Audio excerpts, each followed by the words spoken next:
Yeah, what up, YouTube? Welcome back. Welcome back.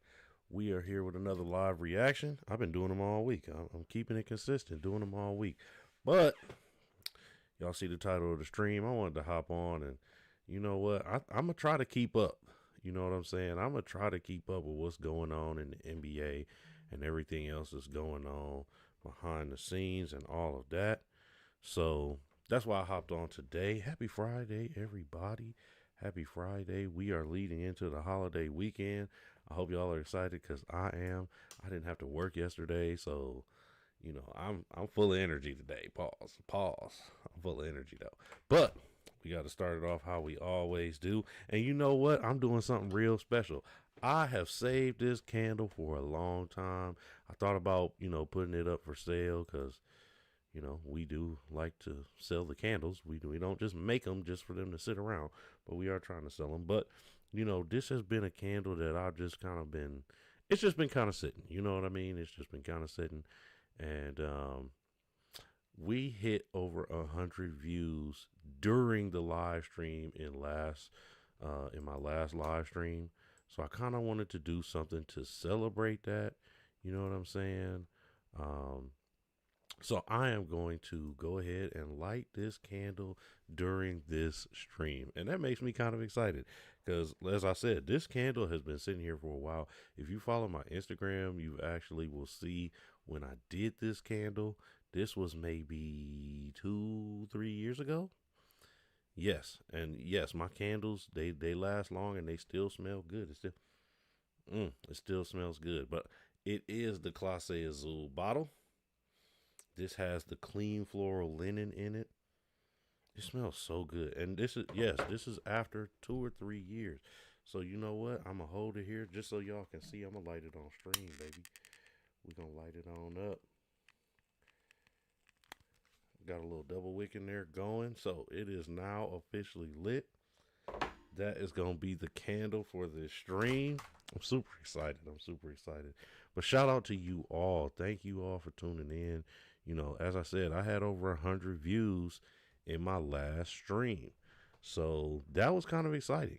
I had never had that many people who, hopped in the stream before. So we reaching milestones. And as I have said, I've said, once before, I'll say it again. We build it as we fly it. It's just all about growth. This is all about turning up and just, we having a good time, but we're having a good time with the topics that we like.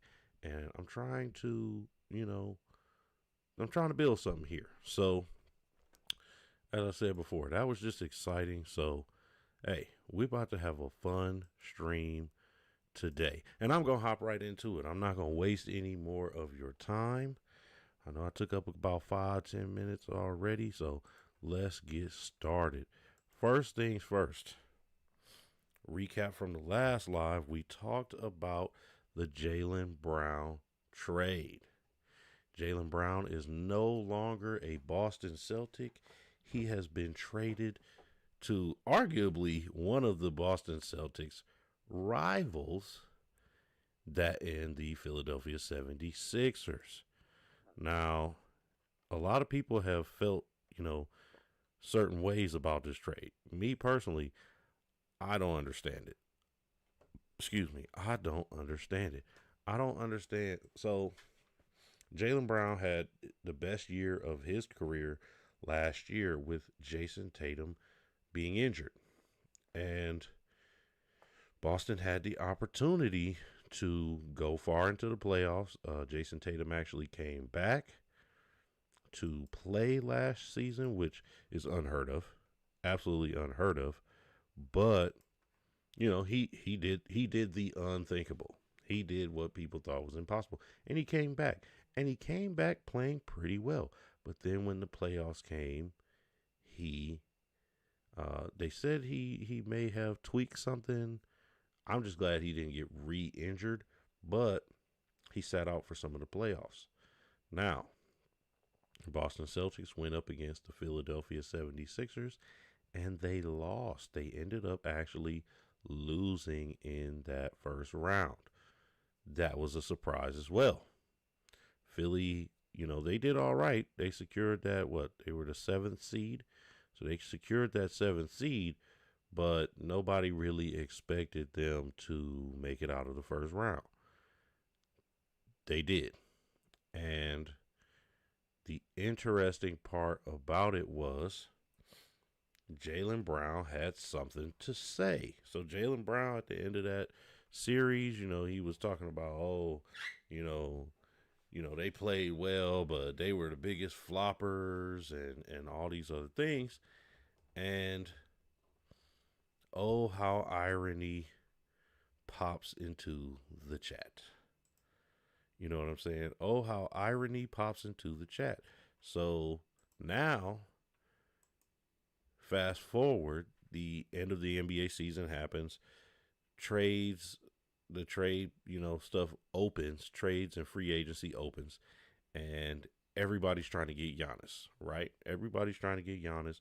Boston was in the chat. They seemed like they were a front-running team. So was Miami. So was New York, blah, blah, blah.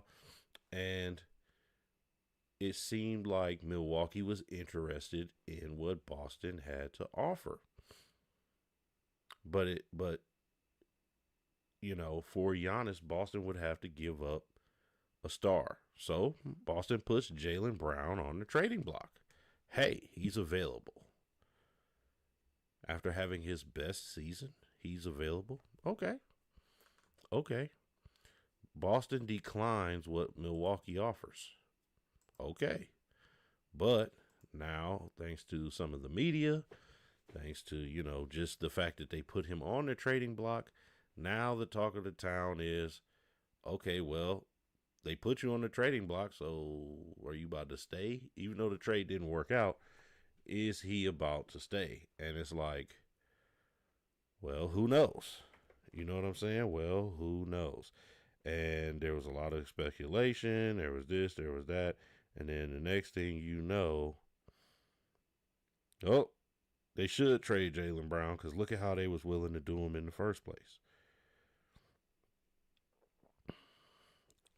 They should put him on they should make sure he's not going to be happy because they had him on the trading block. He's not going to do the media really took it and ran with it. And I said in my last stream, I think Boston succumbed to that media pressure. I think they succumbed to the media pressure and, made a trade that they felt like, we got to get him out of here because he's not going to be happy anyway. And then they go and trade him to the people that they just lost to.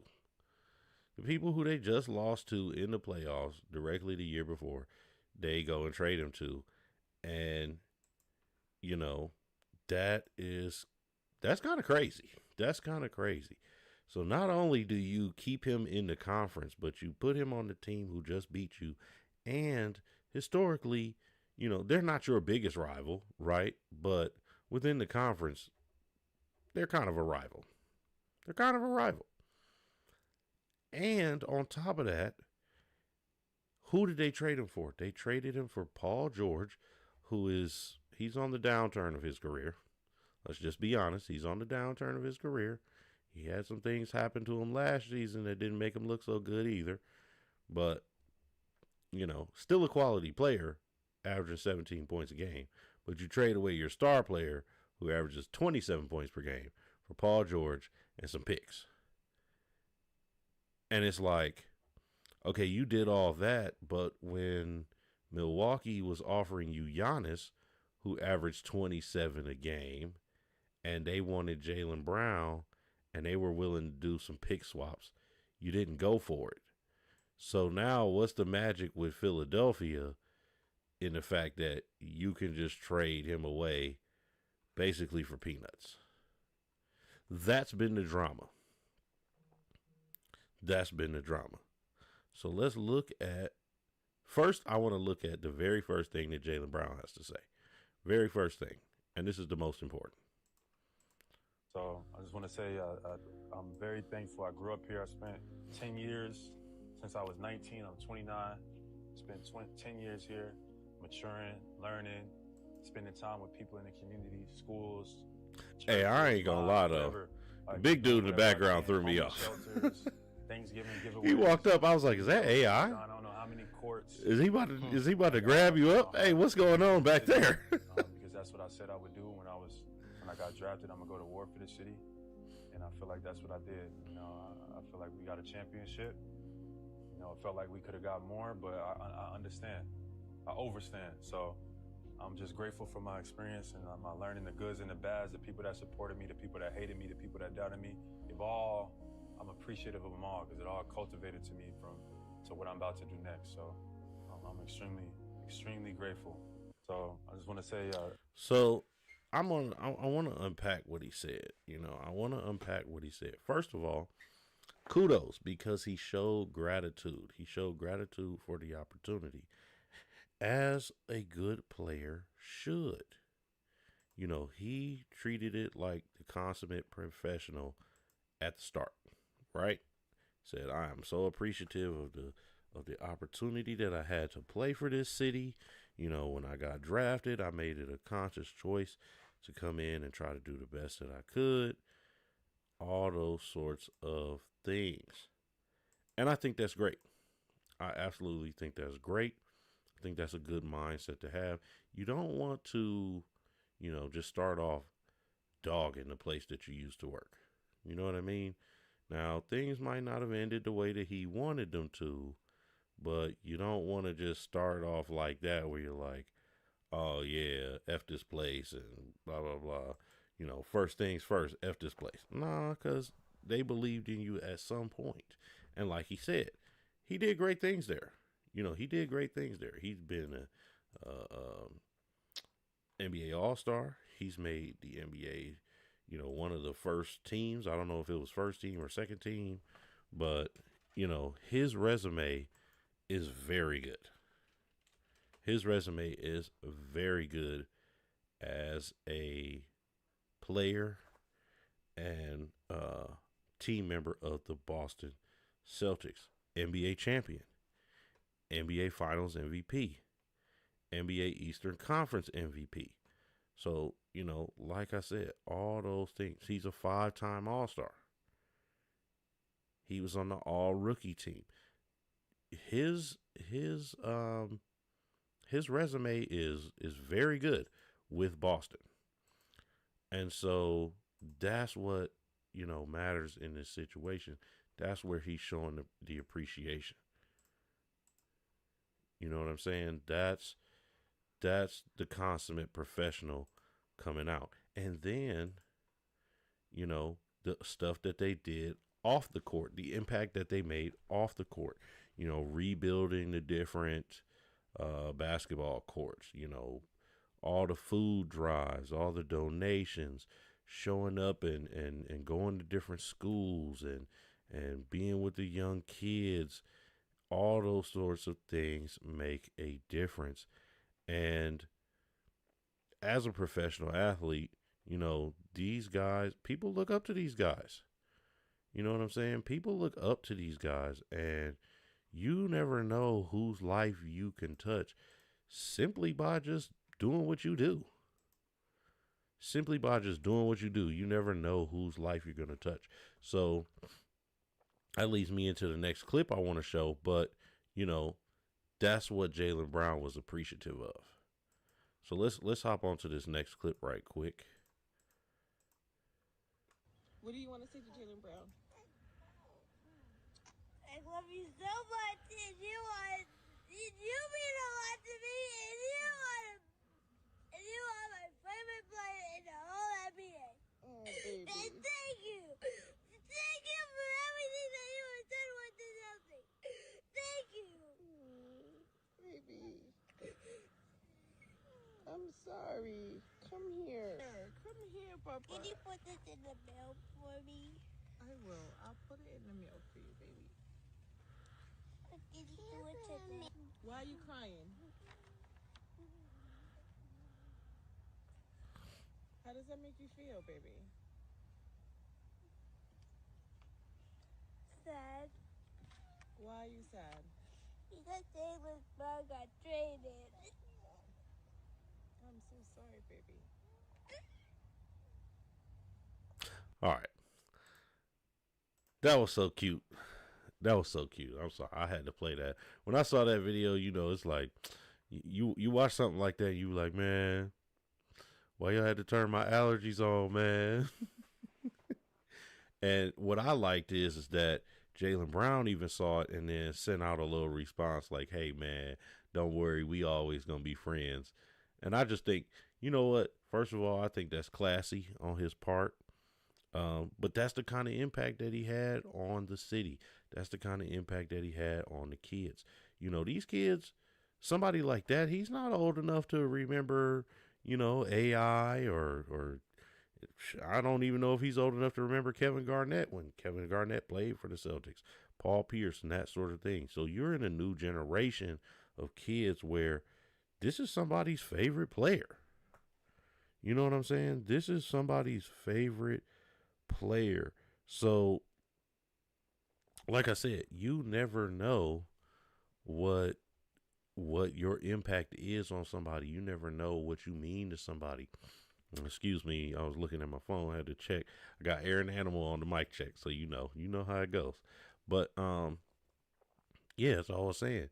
You know, this is somebody's favorite player, and the NBA is a tough business, and things happen.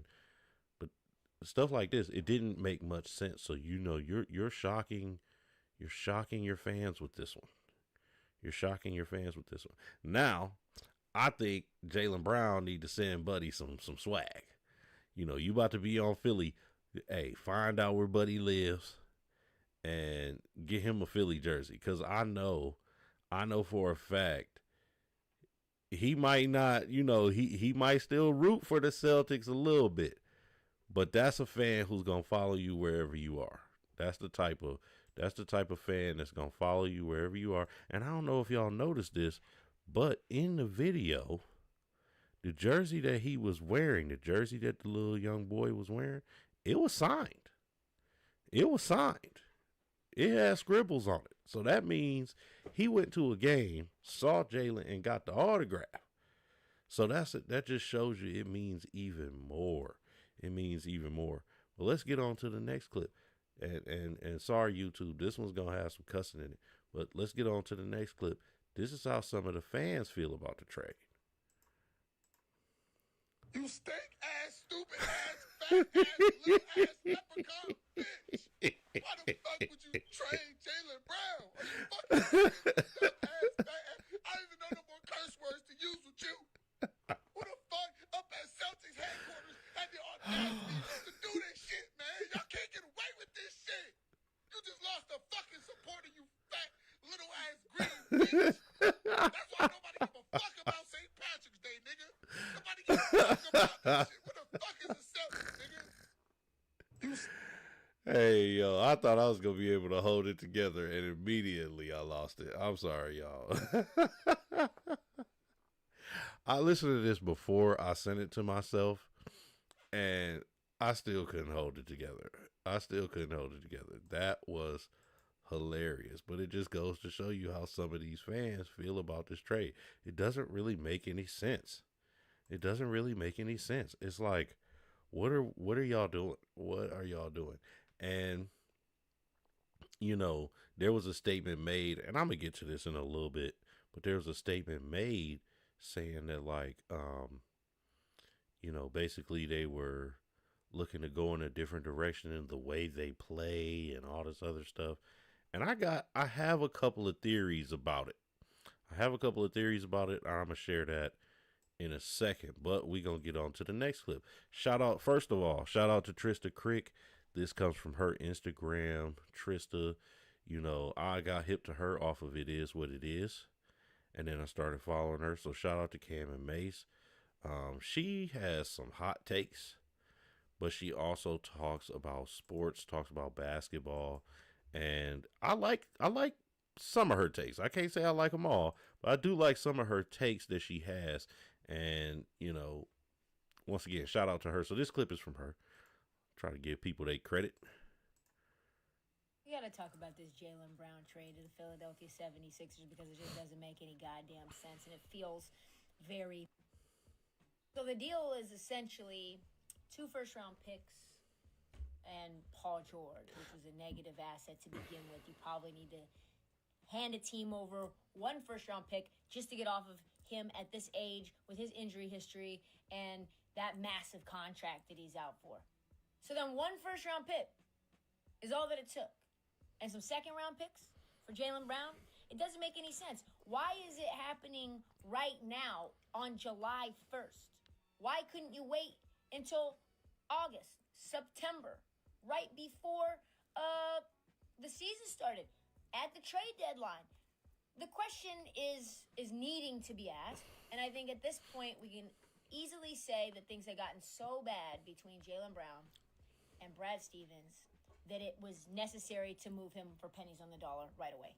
The Celtics originally asked for 5 first-round picks and VJ Edgecombe, and then it just continued to fall. What was the counter to 5 first-round picks and VJ Edgecombe if you settle on, we'll give you 2 firsts, Paul George, some seconds. And now, because they're trying to clean up on aisle 5, all of the things that Jaylen Brown clean up on aisle 5 that people are doing to him, he's being targeted, there's a conspiracy, etc., is actually kind of happening. Jaylen Brown rubbed people the wrong way in Boston with his Twitch streams, his push to be viewed as Jason Tatum's equal, and his claim that last season was his best. That's like really not that bad. I mean, it's bad, but not like trade him for Paul George and some peanuts bad. NBA sources believe Jaylen Brown thinks he's the smartest person in the room, according to Colin Cowherd. He said 2 people in the league, 1 executive, 1 scout, say that Jaylen Brown has a disease.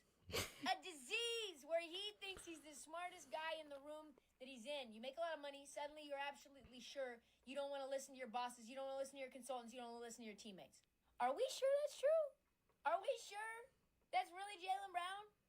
Or is that how people that look like me perceive a smart guy like Jaylen Brown, who's opinionated, has his own thoughts, is very headstrong? Just remember, NBA scouts were worried about Jaylen Brown getting bored with basketball because he was the top of his class. He played on Cal's chess team. He was offered a NASA internship. He was a master's class in first semester at Berkeley, youngest person ever to lecture at Harvard.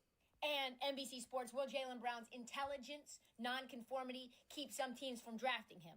This shit's been happening for a while, y'all. I just didn't think the finals MVP for the Boston Celtics was going to get dealt for absolutely kind of nothing. We got to talk about this Jaylen Brown. So, shout out to Trista once again, but she made a lot of great points. The first one was that, bro, Jaylen got traded for nothing. Like literally peanuts.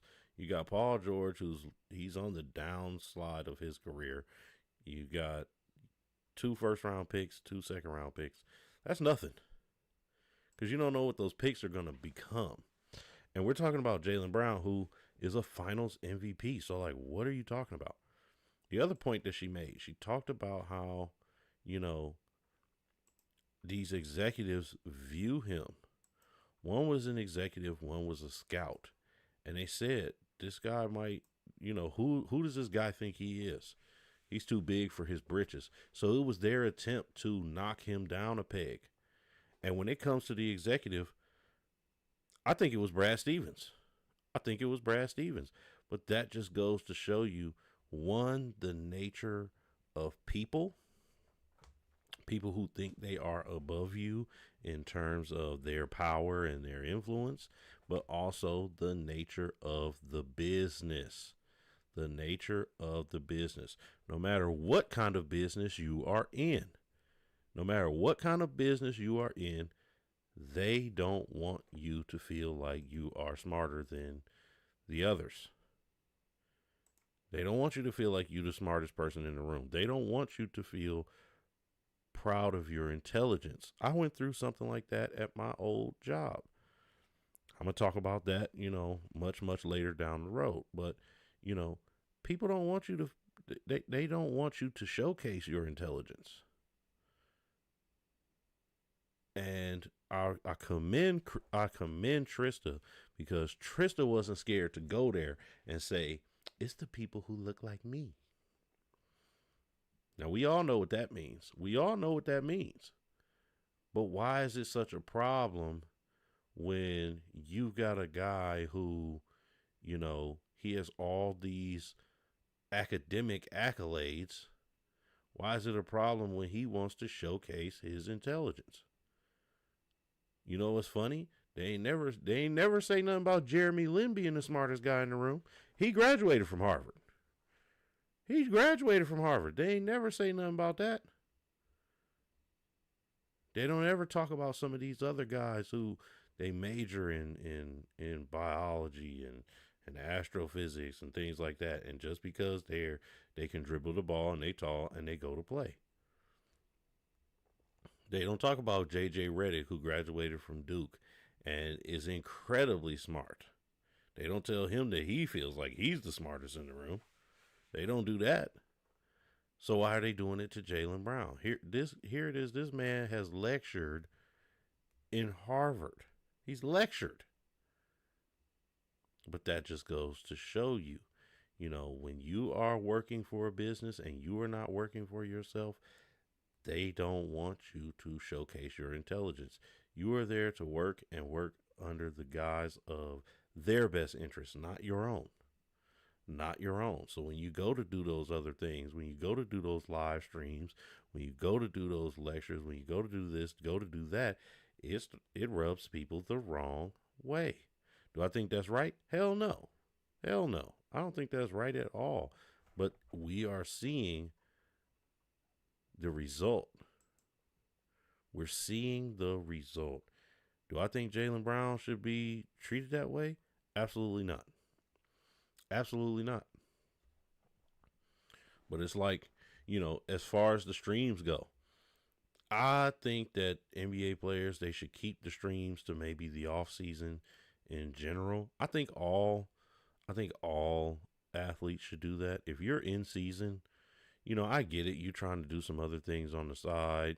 You might do something so that it just kind of helps take your mind off of what you got going on. But I don't know.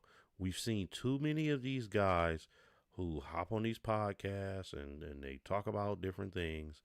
And it's not even one specific thing that, that they talk about. It could be anything. And you never know what's the thing that's going to rub somebody the wrong way, right? You never know.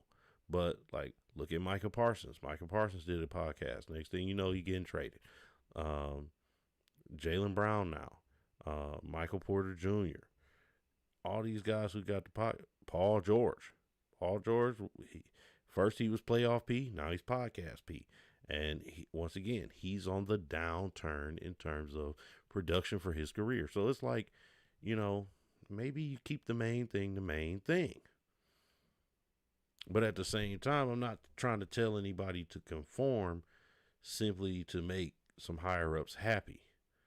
You know what I'm saying? I don't think you should have to do that either, but this is just the nature of the business. The fact that Jaylen Brown is so incredibly intelligent and so incredibly smart is rubbing these people the wrong way. And that sucks. It is asinine to me. The man's brilliant. He should be able to showcase his brilliance. Now, I would also say, yeah, but, if this is where you want to stay, right? If Boston was where you would want to stay, just be a little bit more strategic about it and what it is that you're talking about. What do I mean by that? Well, in his Twitch stream and in some of the lectures that he has given, we've seen Jaylen Brown talk about two things. They start with the same letter. He's talked about going against the algorithm and going against analytics. Now, with the algorithm, okay, got you. I follow. But talking about going against the analytics, how do the Boston Celtics play? They play using analytics. Your head coach, aside from Kenny Atkinson, who thinks he wins games analytically, your coach is probably the next biggest analytics guy. well, we're going to take a bunch of threes because analytically they're the best shot to take. You take one either inside of 4 seconds or inside of 7 seconds with the ball, or inside of 4 seconds left on the shot clock, and it's going to go in. The most. It is the most, analytically it's the best shot. So you're up here talking about going against the analytics. Hey, we need to fight against going against the analytics. And that is how your team is run. That's how the whole system is run. That is where I think the problem comes in. That's where I think the problem comes in for Jaylen Brown. That's where, okay, they start wanting to trade you. Because that was what you talked about. And I'm not saying it's right. I'm not saying it's right at all. That's just the reality of it, right?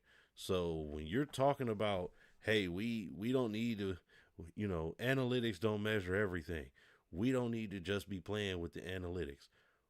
Analytics are bad. Analytics this, analytics that, and your entire team, that's what the team is based on. That's your coach's whole mantra. That's Brad Stevens' whole mantra. That's the organization's whole mantra. It's not a good look when you're the one trying to buck against what the team is doing. So that's where the problem comes in. That's where the problem comes in. I'm not talking about his intelligence. I'm not saying he's too smart for the team. I'm not talking about any of those things. I'm just talking about that one statement. Well, two. I'm talking about those two things. When you talk about going against the algorithm and going against analytics, your whole team is based on analytics. Over the past, since Joe Mazzulla joined the team, his most commonly used word is analytics. So how can you then come out, and that was, I think it was as early as this year, and start talking about going against the analytics? That's where it puts you in the rebellion category. That puts you in the rebel category. And when it comes down to business, businesses don't like the rebel. They just don't. They don't like the rebel. And I would argue that's why they don't like the intelligence. That's why they don't like the intelligence. That's why they don't like the showcasing of intelligence, because that equates in their brains to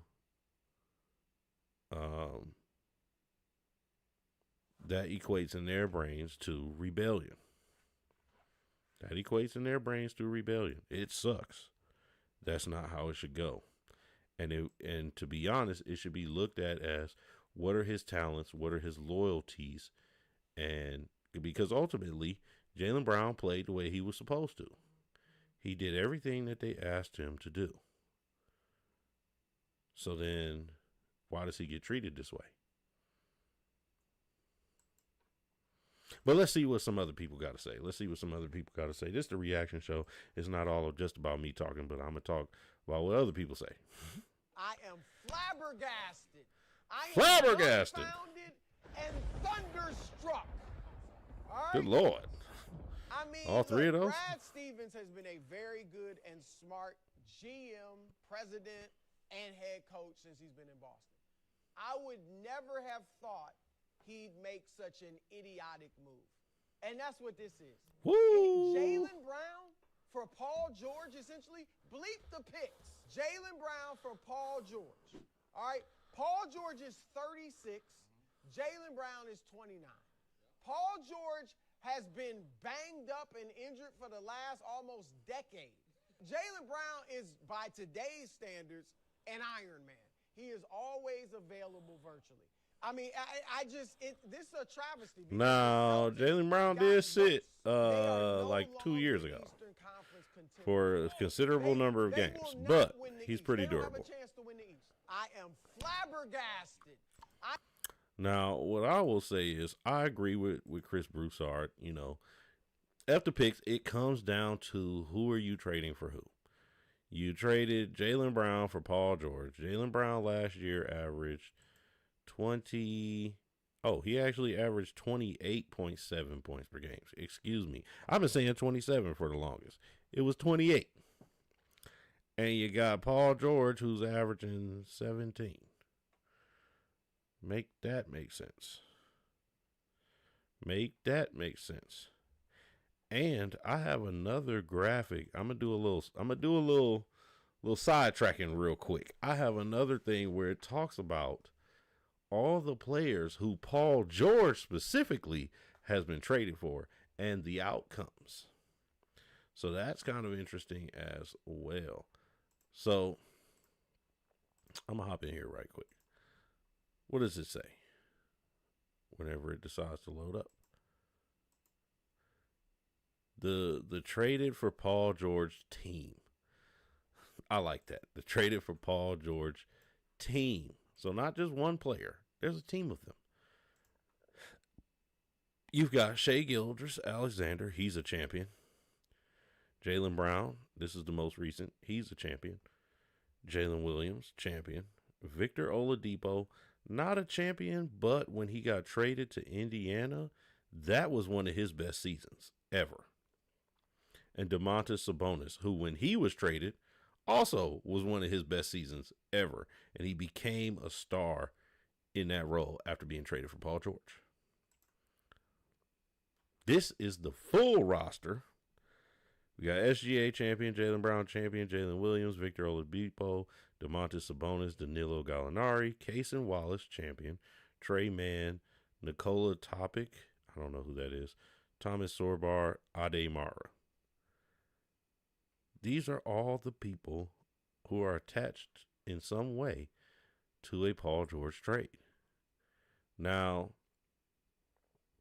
3 of these are already NBA champions, 2 of which, Jalen Williams and SGA, became champions almost as like a direct result of Paul George being traded. So what does that tell you? I think Philly's going to be in a good position next year.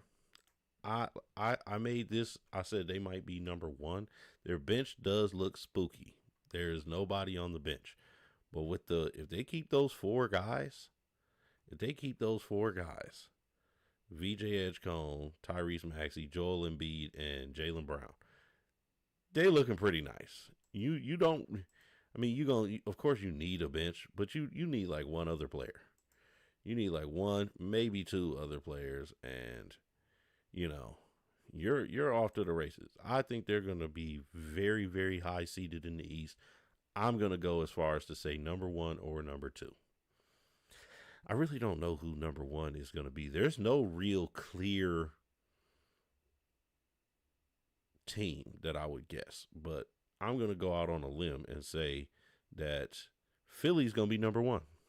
And the reason that I say that, it leads back to the end of the first video that I showed where Jaylen Brown said his thank yous. He said, this has been an eye-opening experience for me.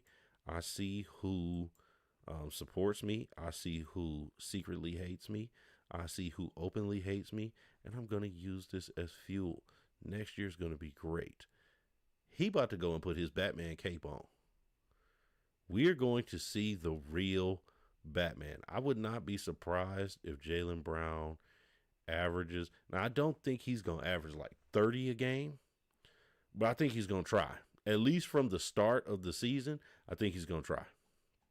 I think he's going to be like, look, guys, Tyrese, Joel, VJ, I understand that y'all are great players. I can't wait to play with y'all, but I need like the first 2 weeks of the season to just go out here and let them hang. Pause. I need to go out here and just let them hang. Pause. And if we get down to the finals, I'm coming for that finals MVP again. Me personally, I hope they play Boston in the playoffs, because what a storybook. And we actually get to see Jason Tatum go up against Jaylen Brown.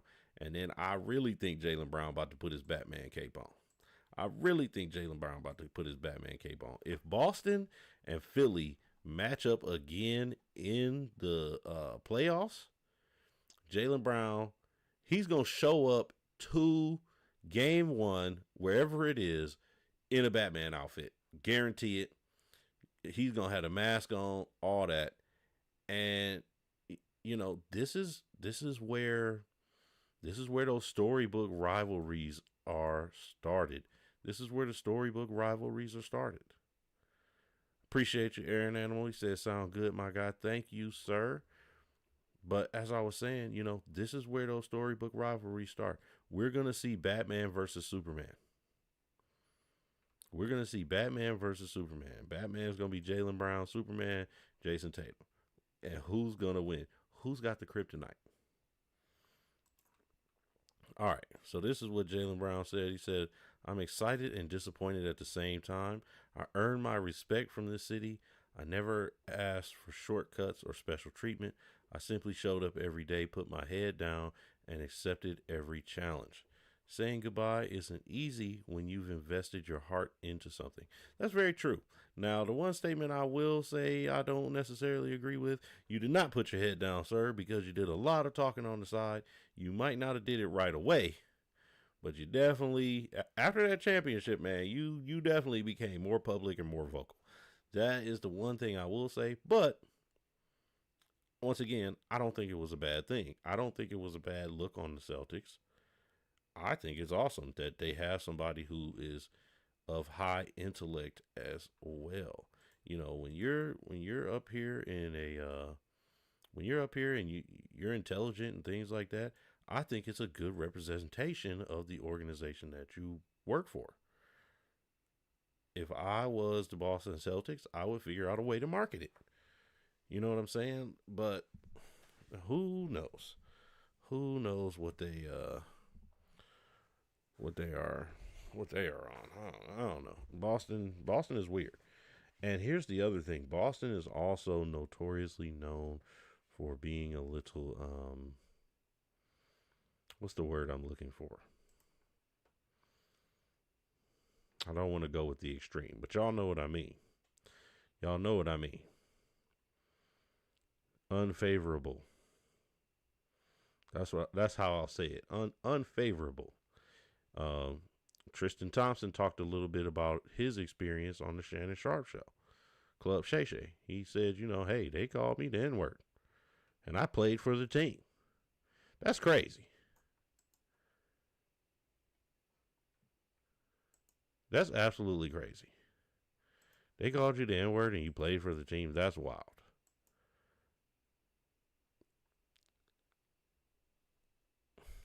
So, you know, you being intelligent, it's not just, oh, they're not saying, oh, he speaks so good, he speaks so well at the garden party. It's, who is this? Who is this? They probably got an Uncle Ruckus somewhere in the background. Don't trust them, no.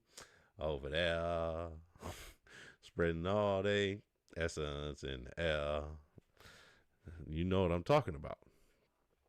So, you know, we are starting to see some of the true colors of this organization coming out. Here it is, this man, he had the best season of his career. Oh, he thinks he's just as good as Jason Tatum. Actually, he proved it. He proved it. And now we're going to see, what can Jason Tatum do without him? What can Jason Tatum do without Jaylen Brown? I think Jaylen Brown was the real leader of the team. I think he was the real leader of the team. And you could see it. There was games where Tatum was struggling. Tatum was, you know, you could see the moments were kind of getting to him. And here comes Jaylen Brown patting him on the back. Hey, don't worry about it. Don't worry about that miss. Take the next shot. You're going to make it. Lock in. Stay focused. You saw those little moments, and it made all the difference in Tatum's game. It made all the difference in Tatum's game because he was able to pull back in, lock in, and all of that. He had a person in the background who knew, okay, yeah, you might be more talented, but I have the more mental fortitude to help you get through this moment. All right, we back in the chat. Speaking of DC, you see they making a new Green Lantern show that's like the Superman show. Which Superman show? You talking about like Smallville or? Because what Superman show? I don't know. There's a Superman show. Are you talking about the Adult Swim Superman show that I told you about? Because I ain't gonna lie, I checked that out. I would check that out. I haven't heard about a new Green Lantern show. I do know that they're doing that Green Lantern show where the one dude who played Mufasa is gonna be Jon Stewart, and I don't know how I feel about that. I hope he's good. Because Jon Stewart, if you're gonna play Jon Stewart, you have to do it justice. I thought it was gonna be my one dude who played Wonder Man, and he was also in that new. He played Creasy in The Man on Fire, but I thought it was gonna be him as Jon Stewart, but he went and was Mantis and Aquaman and kind of messed it all up. But whatever. Yeah, the animated Adult Swim show. Okay. Now you know what would make it fire though. You know what would make it fire. It would be fire if they did it, and it was kind of like the Boondocks in terms of the animation and the comedy aspect. So it's like, because Jon Stewart is kind of like Luke Cage in terms of his personal life. He be hanging out in the hood and all that. So I would love to see like a comedy side of him just hanging out in the hood, and then, breaking up like the little hood fights and hood crime. That would be cool. He'd be like, "Hey kid, don't say the N-word." "Hey, but I heard you say the N-word 37 times. "Hey, hush." I would love that. That would be hilarious. But no, I didn't hear about that. So I'm gonna have to do some investigating into that. I'm gonna have to look into that. I want to see that. That'll be interesting. That'll be real interesting. Okay, yeah, that might be fire though. That might be fire. Hey, if they got any voice actors for that yet? Because hey, your boy is about to get into some voice acting and some voiceover. So shoot, I'm trying to. Hey, let me be Jon Stewart. I'll learn the Green Lantern oath right quick.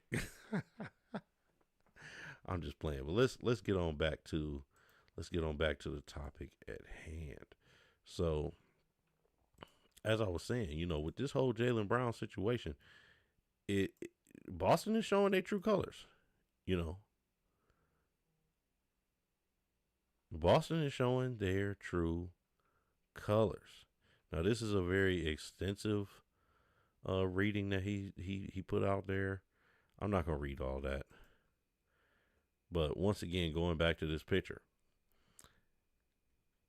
NBA Finals champion, NBA Finals MVP, Eastern Conference MVP. Now, Boston can say what they want to. Oh, well, he thinks he's as good as Jason Tatum. Well, do his accolades not say that he is? Question mark? Do his accolades not say that he is? You said you'll join me being a VA on the show. Hey, let's do it, man. I think, to be honest, all right, I'm going to sidetrack again, but to be honest, I think we could do some of that. We could come up, even if we, just did something just for the fun of it. I think they'd be kind of funny. For real. I think we could do some of that for real. Especially with the experience using YouTube and learning how to bring out our personalities on camera and over the microphone and all those sorts of things. I think we could do it for real. All right, so y'all tell me in the chat, what do y'all think about this Jaylen Brown trade? Who do you think won the trade? I've asked this question a couple of times, but who do you think won the trade? I think Philly won. And I think it's going to show as time goes on. I think it's going to show in next season. And I wouldn't be surprised if Philly comes out with that number 1 seed. Now, the other thing is that, with this trade, it doesn't put much pressure on Jaylen Brown. It doesn't put the pressure to perform on Jaylen Brown. It actually puts the pressure on the Celtics and specifically on Jason Tatum. Jason Tatum, he hasn't said anything about the trade. He hasn't come out and said anything, and I think that's smart on his part. But what I will say is we see him in the lab. There's lots of videos of Jason Tatum just being in the lab, working on his shot. He's somewhere working out with Chris Paul right now. I wonder if Chris Paul is about to come back and maybe try to join the Celtics and make a run at a championship. That's just a little side comment. But the pressure is on Jason Tatum. When Jason Tatum was out, Jaylen Brown proved himself. Jaylen Brown is now no longer with the team, so the pressure is on Jason Tatum to prove himself. Is he the true leader of the team? Boston is backing him, and they are saying, hey, it's your team now. No more discussions. So you're going to have to figure it out. But how's he going to respond coming up off this injury? How's he going to respond, with his running mate gone?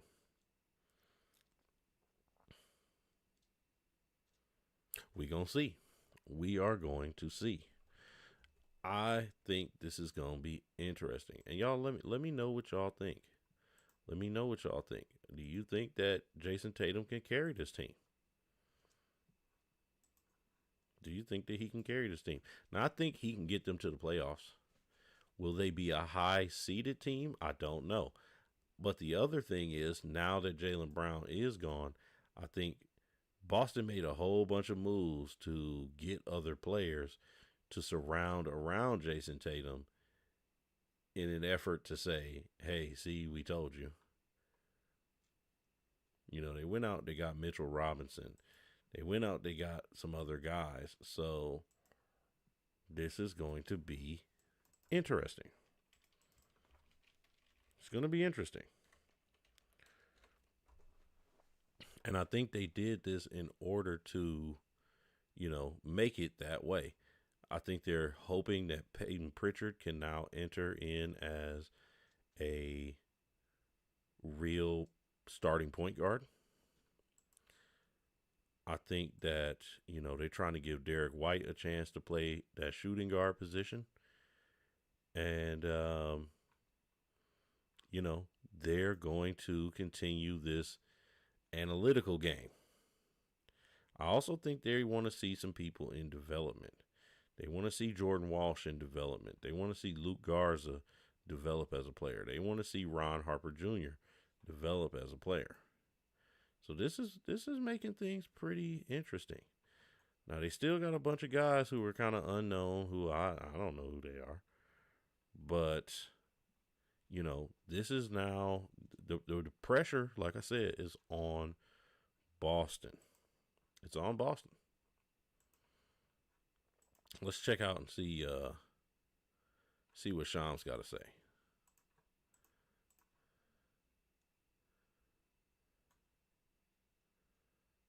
Yeah, right now the Sixers, as I'm getting a phone call from the team, the Sixers are pitching LeBron James and his agent Rich Paul at Clutch Sports in the wake of getting Jaylen Brown aboard. We know the face of this team, Tyrese Maxey, he has a relationship with LeBron James. But listen, the Sixers are a late inclusion in this process.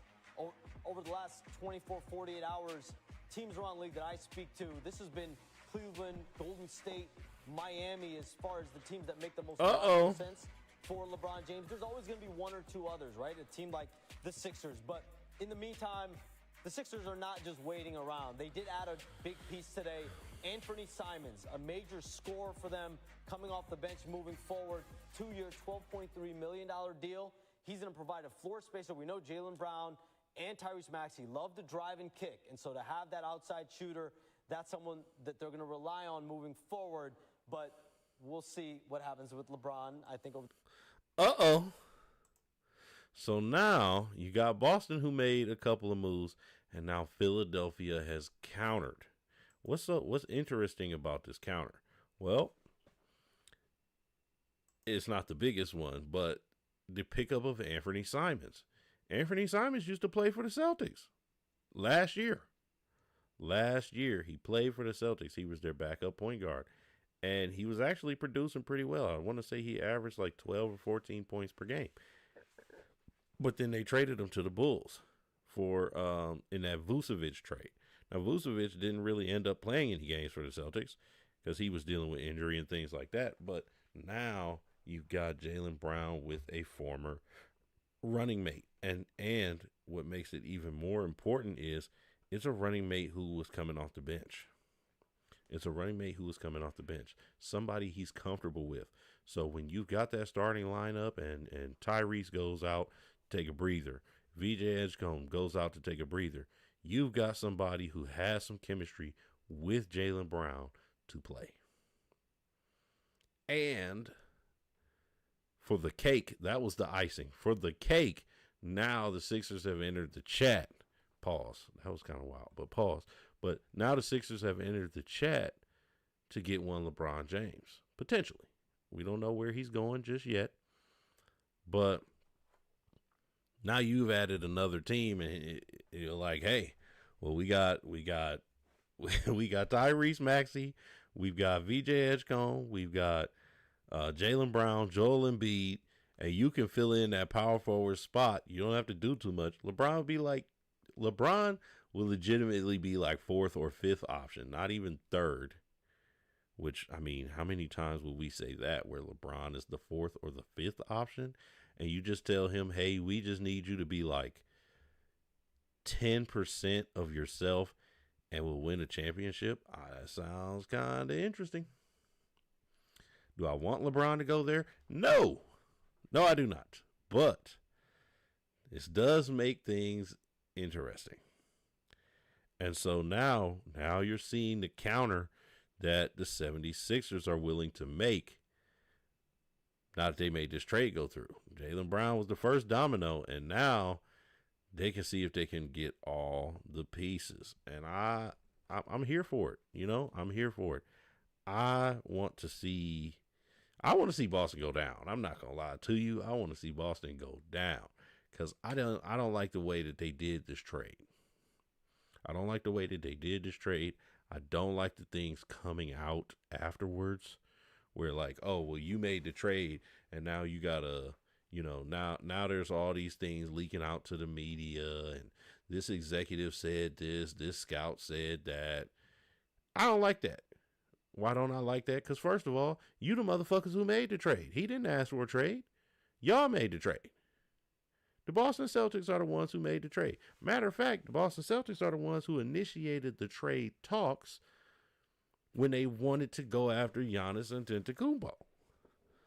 So now you sound like the bitter ex, but it's like, but you are the ones who broke up the relationship. If you the ones who broke up the relationship, why are you out here talking shit? Why are you out here talking shit, trying to put smut on that man's name when he was the one who wanted to stay? I don't like that. I don't like that. So now I'm hoping everything goes down. I'm hoping if Jaylen Brown goes out there and dunks on Jason Tatum, I'm buying the poster. I'm buying the poster. I'm putting it right up on the wall back here. I'm getting the poster. I need that Jaylen Brown dunking on Jason Tatum poster, and I need the LeBron dunking on Bronny poster. Them the two posters I want. So we gonna see. But I'm gonna hop into the next video. This is actually Jaylen Brown kind of talking about the things that happened. Boston, pack me up, chat. Pack your bags. Sayonara, buddy. Out of here. I will say, you know what I mean? I'm still processing everything, to be honest. Like excitement, disappointment, a bunch of emotions. I'm still processing everything, so give me some time. But I'm also looking forward to what's to come next. Boston, pack me up, chat. I ain't gonna lie. First of all, man, what his house, wherever this is, that office, man, that shit is clean, man. That shit is clean. It looked like he's sitting in an AI background. That shit is crispy. Goals, brother. Goals. You gave me a goal to shoot for because I want a background that look like that.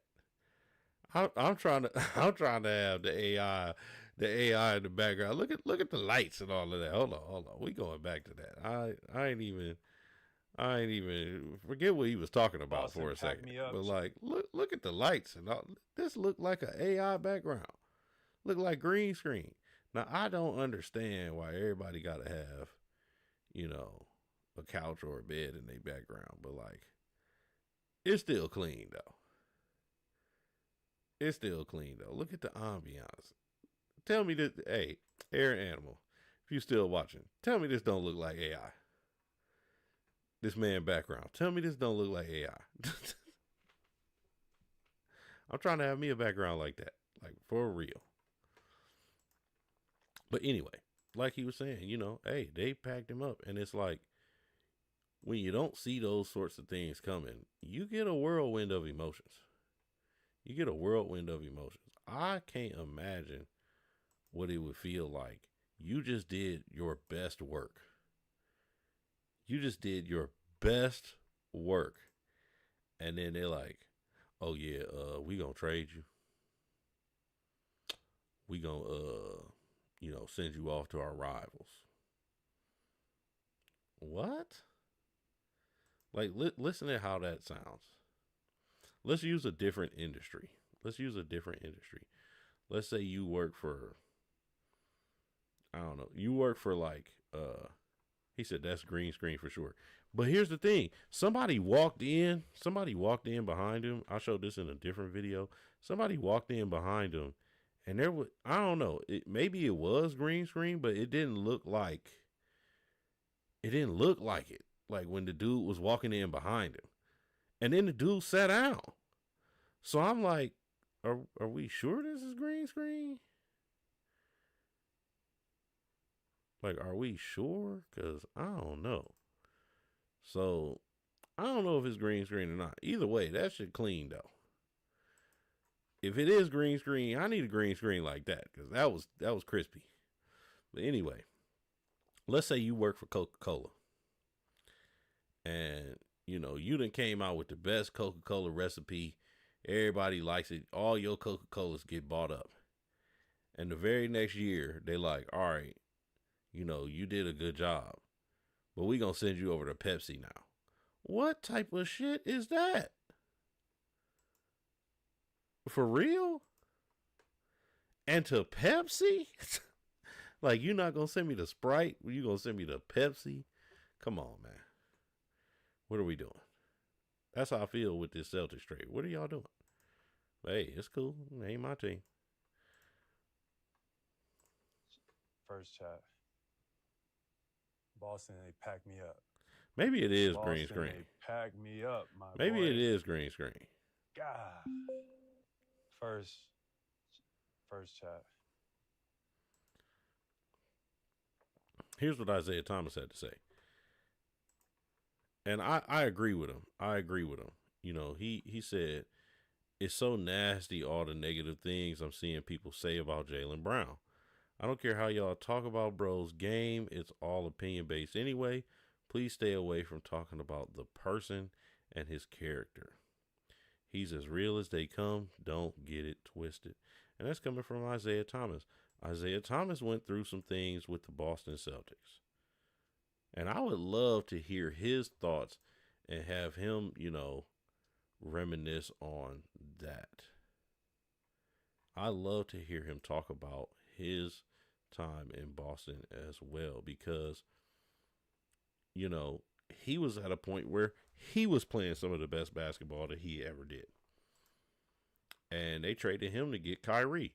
Now, would I have traded him to get Kyrie? Absolutely. Absolutely. So I ain't mad at him for that trade, but at the same time, it's like, here it is. He sacrificed so much for that organization. And I'm just using that as a comparison for Jaylen Brown. Jaylen Brown sacrificed so much for this organization, and that's how they did them in the end. That just goes to show you, man, they care about the business more than they care about anything else. And that's because it is a business. You know, we have to recognize it as that. So, can't be mad at it. Can't be mad at it. Let's move on. Let's move on. This is what else Jaylen Brown had to say. I will say there was definitely a message being sent, and that message was received. I wasn't thrilled with the amount of respect that was showed during this process. You know, I think there was a bit of a lack of respect. I think it was fine at one point, and then out of nowhere, things just kind of went left. You know, I think Brad is probably getting a lot of the criticism. I wasn't thrilled the way he facilitated some of the conversations, but I definitely think there's more to it. I will say there was definitely a message being sent, and that message was received. Let me ask y'all this. Aaron Animal, you probably the only one in my chat right now, but does that sound like somebody who putting a Batman mask on? To me, it does. To me, it does. He's very intelligent, so he's choosing his words wisely. And, you know, he doesn't want to come off and just dog people off rip. But it sounds like somebody who's in the middle of reflecting before they go and turn all the way up. That's what it sounds like to me. It sounds like, all right, I see what y'all doing. You know, y'all want to make me feel some type of way. Y'all want message received, understood. Now I'm about to turn up on y'all.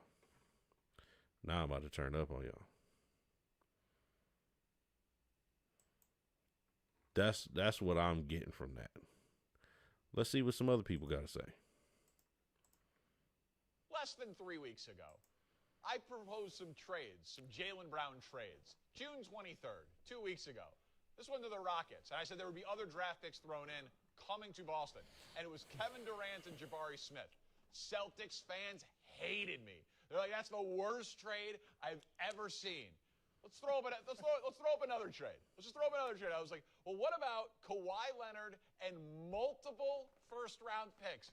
Celtics fans were like, idiotic that we would take a guy who's 6 years older than Jaylen Brown. As the Parkins, you don't know ball. I had to mute a million conversations. You were very mean to me, honestly. And let's throw up another. I was like, what about if we try to piece it together with 3 young, interesting players from Atlanta and a couple of picks? Nickeil Alexander-Walker, Kuminga, Rishi Shea, and some picks. Celtics fans were like, that's the dumbest idea I've ever heard in my entire life. And then 8 days later, you get Paul George and a pick that they're like, it could be a first or a swap and some seconds. So I'm just saying, I'd like an apology. Less than 3 weeks ago. Hey, I'm not mad at my boy either. He said, I'm just saying, you know, y'all can apologize because that was some bullshit. Everybody thinks that was some bull. He said, I'm lurking a bit. I'm trying to eat and watch this show before little girl wakes up. Hey, I feel it, man. How's my girl doing? I hope she's doing well. I hope she is sleeping good and having all the best dreams and thinking about the day where she can start talking back and playing video games. I'm looking forward to the day where she beats you in Tekken. I know you're going to be like, no, that's a long way from now, but I'm looking forward to that day. We'll probably be like 80 years old, but that'll be cool. All right, so the reason I showed this clip because it just goes to show you, okay, what is going on with that Celtics organization. And there has to be more to this trade in terms of what is going on in the background, because they did have all these other opportunities to get other players. You know, when the Giannis thing didn't work out, well, they weren't getting enough back for Giannis. Okay, the other proposed trades. You got Kawhi. You got, trading to Atlanta for their young core, where you do get a bunch of people back, and it's still like, nah. But then you trade them for Paul George and some who knows what picks. It's like, why do you make the bar so high to then have the result be so low? LeBron James going to the Sixers. That, like I said, that would be interesting. That would be interesting. You're making me check my Instagram to see if it's actual news. But it would be very interesting if he did do that.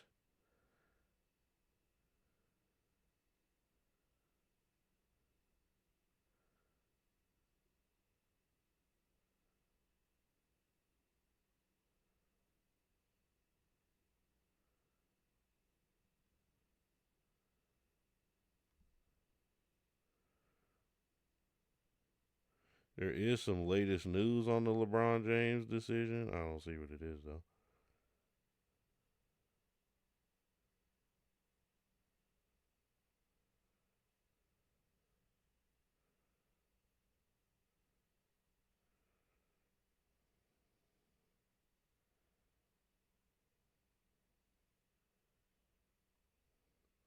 I did see something that says it confirmed that he's interested in the 76ers. Okay. This is interesting.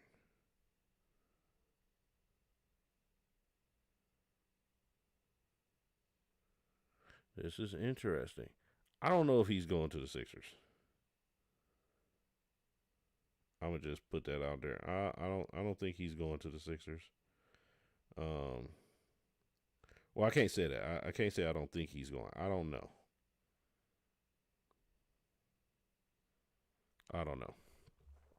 But it does make it interesting. This roster is crazy. The roster is crazy. So who knows what they about to do? I will say this, though. If he does go to the Sixers, man. LeBron James going to the Golden State Warriors. I don't know. I think that might be dead. If he was to go to Golden State would have had to get Anthony Davis, and the Wizards said they are not. The Wizards said they are not looking to trade Anthony Davis. They took him off the trading block. So LeBron going to Golden State, I don't think it would work. I mean, unless he is willing to say, "Hey, I'll play with Porzingis," I don't see it, because I don't think Golden State has enough pieces. And if LeBron goes over there, it'd be LeBron, Steph, Draymond Green, Kristaps, and they're just all old aside from Kristaps. But Kristaps always injured, so it's like one false move and that team is done for, and it'll just be a team of old stars. And would they even make the playoffs? See, that's the other thing. Would they even make the playoffs? They need more on their roster in order for them to go deep into the playoffs. And I don't see Golden State making those moves. But that's the other part. It's so early in free agency. Free agency doesn't end until August? So it's so early in free agency, but all these moves have been made. Like, a bunch of moves have been made already. So now it's like, well, where is he going to go? I wouldn't be surprised if LeBron kind of milks it a little bit more, simply because that's just kind of what he does. He always just kind of makes people wait to see what he's going to do.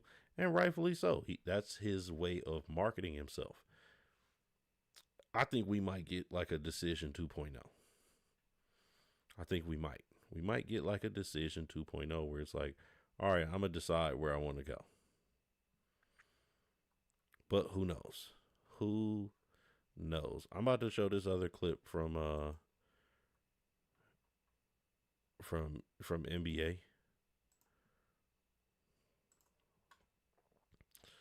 Jaylen Brown, he said, for the past 10 years, I've been programmed to hate Philadelphia, and rightfully so. This is kind of a rivalry. And he says, to be like F the process. And then he said, but now I have to reverse engineer that. That's the part that's going to take some time. I totally understand. A strong city of being a tough-nosed city, so I'm looking forward to that because I don't want no special treatment. I don't want no handouts. I don't need no extra privilege. Not to say y'all were going to give me that anyway, but, I plan on earning my respect one day at a time by putting in the work, so I look forward I like to that mindset. I look forward to I like that the mindset. whole process. So the hard part, chat, is like for the last 10 years, I've been programmed to hate Philadelphia. From the history chat to the history of the rivalry to just the playoff battles, all of the above, the process. I've been programmed to be man, the process. So it's it's funny now I gotta reverse engineer. You know what I mean? And that's the part that's gonna take some time. But a strong city of being I like that. I like that he's addressing that mindset. I like that he's I kind of like how he's showing us how he's processing that. It's like your wife dumping you and dating your brother that you hate. Yeah, kind of. Yeah. But here's the thing. It's more like if you're the husband and you're like, okay, I'm giving my wife to my brother that I hate. You see what I'm saying? It's like, I talked about it earlier. I was like, it's like if he worked for Coca-Cola and then Coca-Cola, he made the best Coca-Cola recipe. And then Coca-Cola was like, all right, we're going to send you to Pepsi now. What? What are you doing? What are you doing? That makes no sense. Oh, okay, yeah. Everything was great. Everything was good. You showed out. You showed us the best you could do. You had the best year with us. Now we're going to send you to our rivals, the team that we hate. And the team we just lost to in the playoffs, the team that just beat us.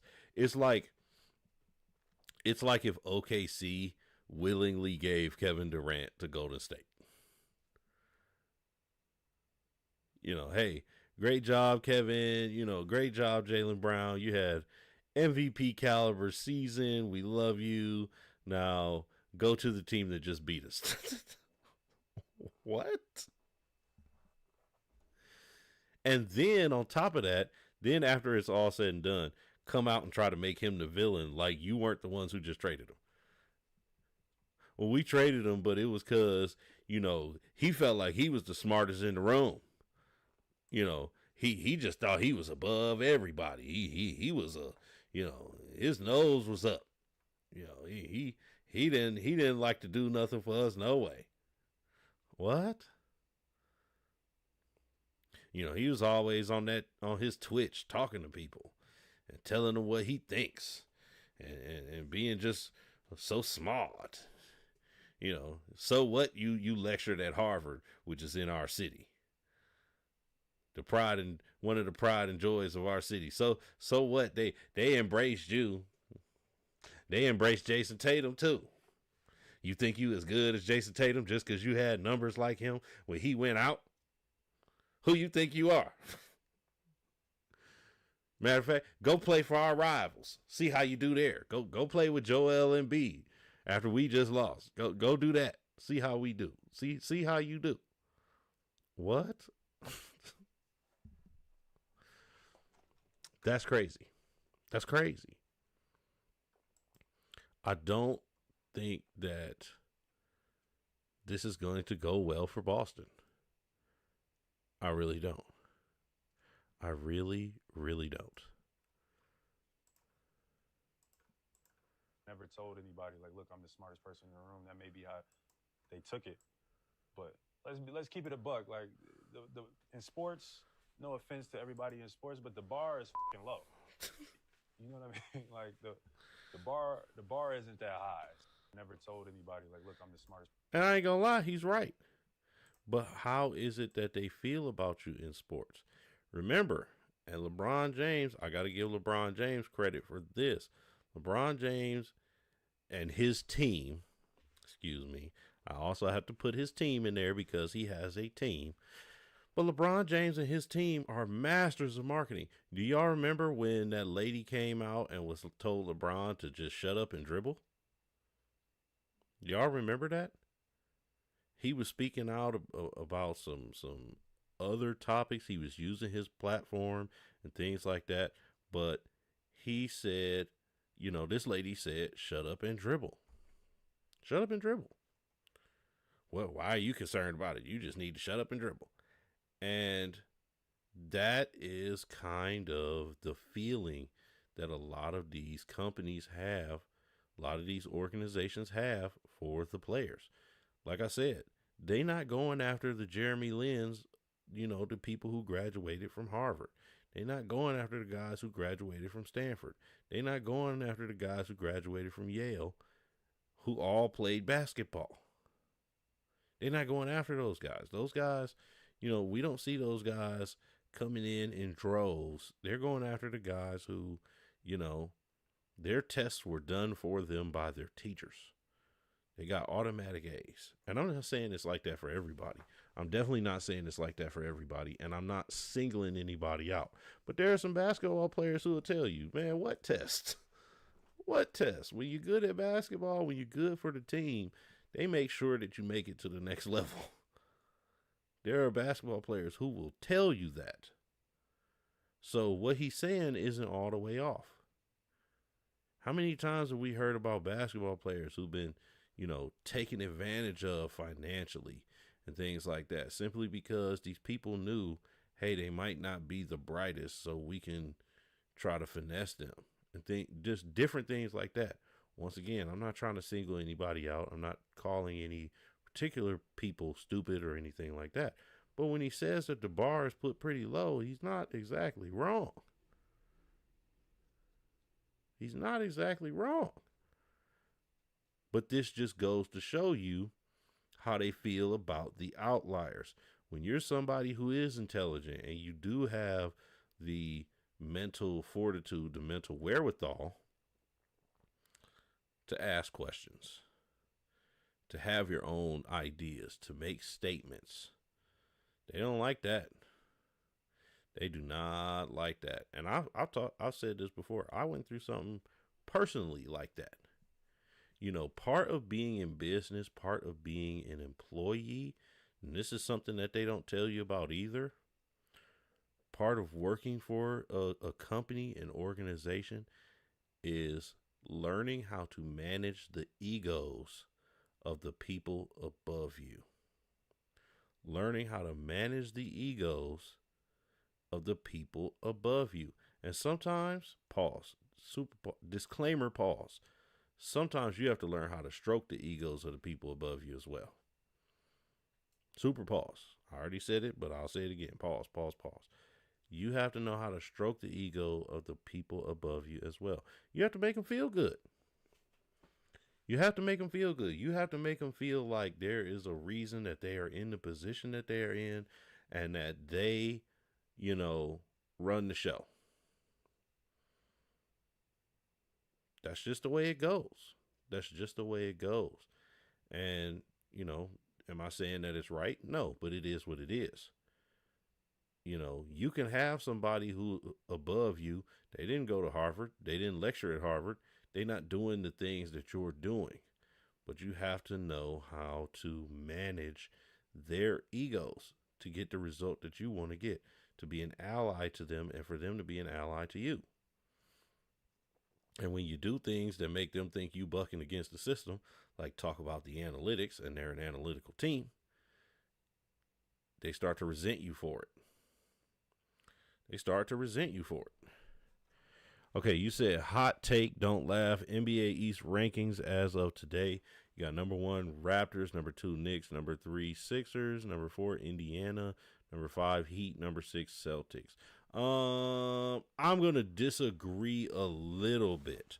So we heard about the Kawhi trade to Toronto, but that has not been all the way finalized yet as I understand it. So I'm not going to say that they're going to be number 1 just yet. Also, the Knicks, I want to go with the Knicks to be up in the top 3 to 4 somewhere, but I don't know. I think that I'm going to put the Knicks at like 4. I'm going to put the Knicks at 4, and here's why. I don't think they're going to understand how valuable Mitchell Robinson was for them. He got them a lot of offensive rebounds. And by letting him go, I think that's going to mess things up just a bit. Just a bit. Not a whole lot. Like I said, I think they'll be 3 or 4. I don't see them being better than the Sixers right now. And based upon what other moves that the Sixers make, I got the Sixers at number 1 or 2. I got the Sixers at number 1 or 2. So let's say Sixers number 1. Number 2.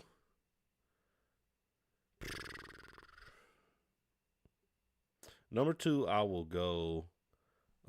Embiid is never healthy. Yeah, but see, here's the thing. He doesn't really have to be now. He doesn't have to be now.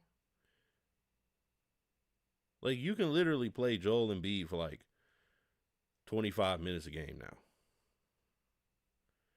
And if they keep Andre Drummond, who's still a very serviceable center, you get some backups in there. What Joel Embiid can do in 20 to 25 minutes is astounding. Excuse me. It's astounding. And then you just put them on. I mean, they've already been doing it, but you put them on the load management thing.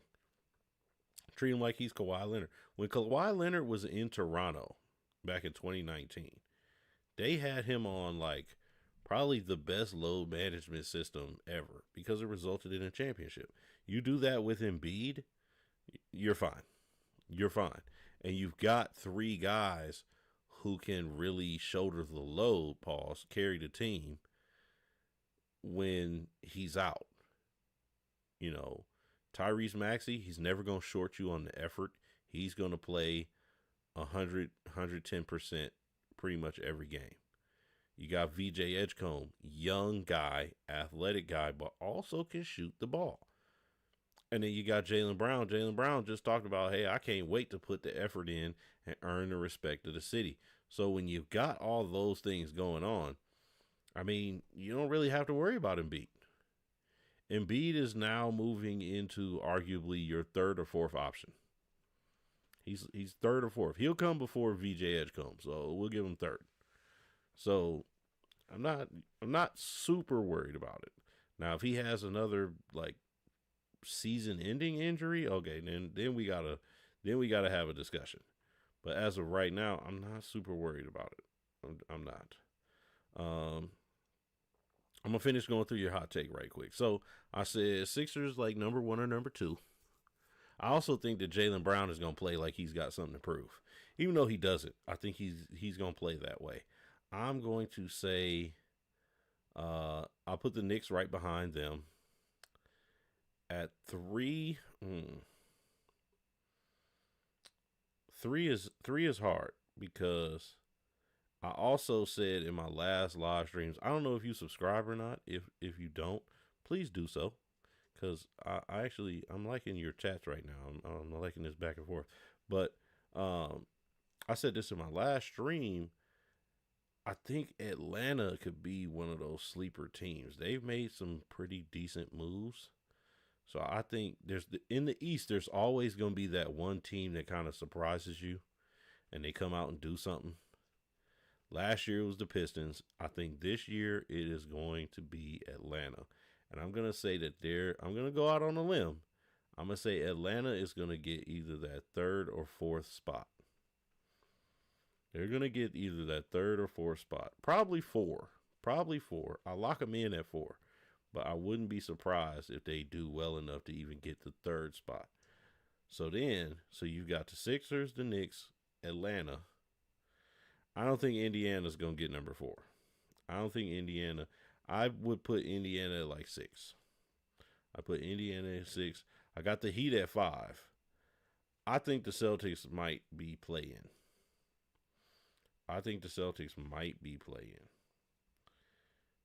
Because they haven't added a whole lot. They picked up, a piece or two, but they haven't added a whole lot. And then Jason Tatum is still coming off of an injury. Now, when he came back early, he was playing well, but he also had to sit in the playoffs because it looked like he tweaked something. So I don't know if he's going to be exactly 100% coming into this season. I also don't know. Once again, I think Jaylen Brown was Jaylen Brown was like the glue of the team. He was the backbone. Jason Tatum is at the forefront, but Jaylen Brown was the backbone. And without the backbone, what's he going to do? That's what I want to see. So that's why I think they're going to be at like 7. And then I got to throw my Cavs in there somewhere. That's my team. That's where I'm from. So I gotta throw them in there somewhere. And I think they're going to be somewhere in the middle. Either I put them 4 through 6 as well. So I don't know about Indiana. Once again, we got to see what Tyrese does coming off the injury. Now, he sat the whole year.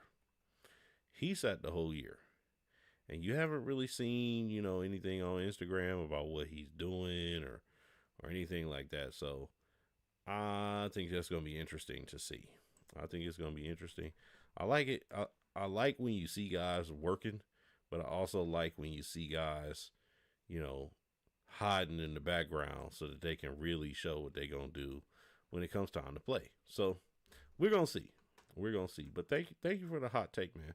I like those types of questions.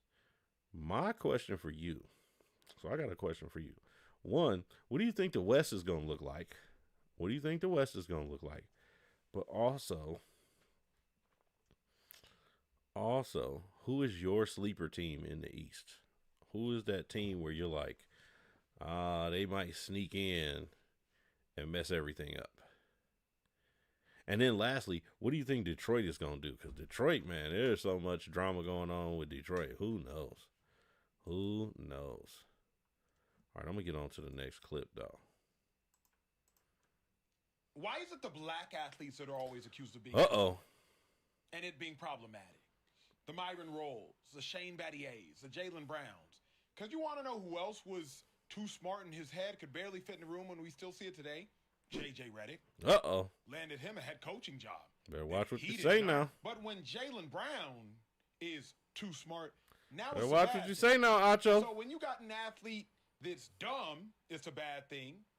Then when you got an athlete that's too smart, it's a bad thing. You want these individuals that just so happen to be a certain color to fit within your certain controllable realm of intelligence. Because when an individual's not that smart, you can control that individual. What you cannot control is a mind like Jaylen Brown's that can push back on you because he has MIT and Harvard and Cal Berkeley experience. So the reason that this report of Jaylen Brown being too smart actually disgusts me is because you're trying to shrink an individual that has worked hard for his intelligence so that you can continue to control his mind, but his mind has already been unleashed by his education. That's really what makes me irate about the whole thing. Why is it the...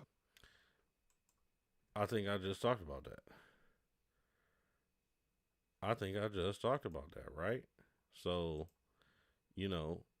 with Jaylen Brown and his educational experience, his educational resume, it rubs people the wrong way because he is so smart, because he cannot be controlled.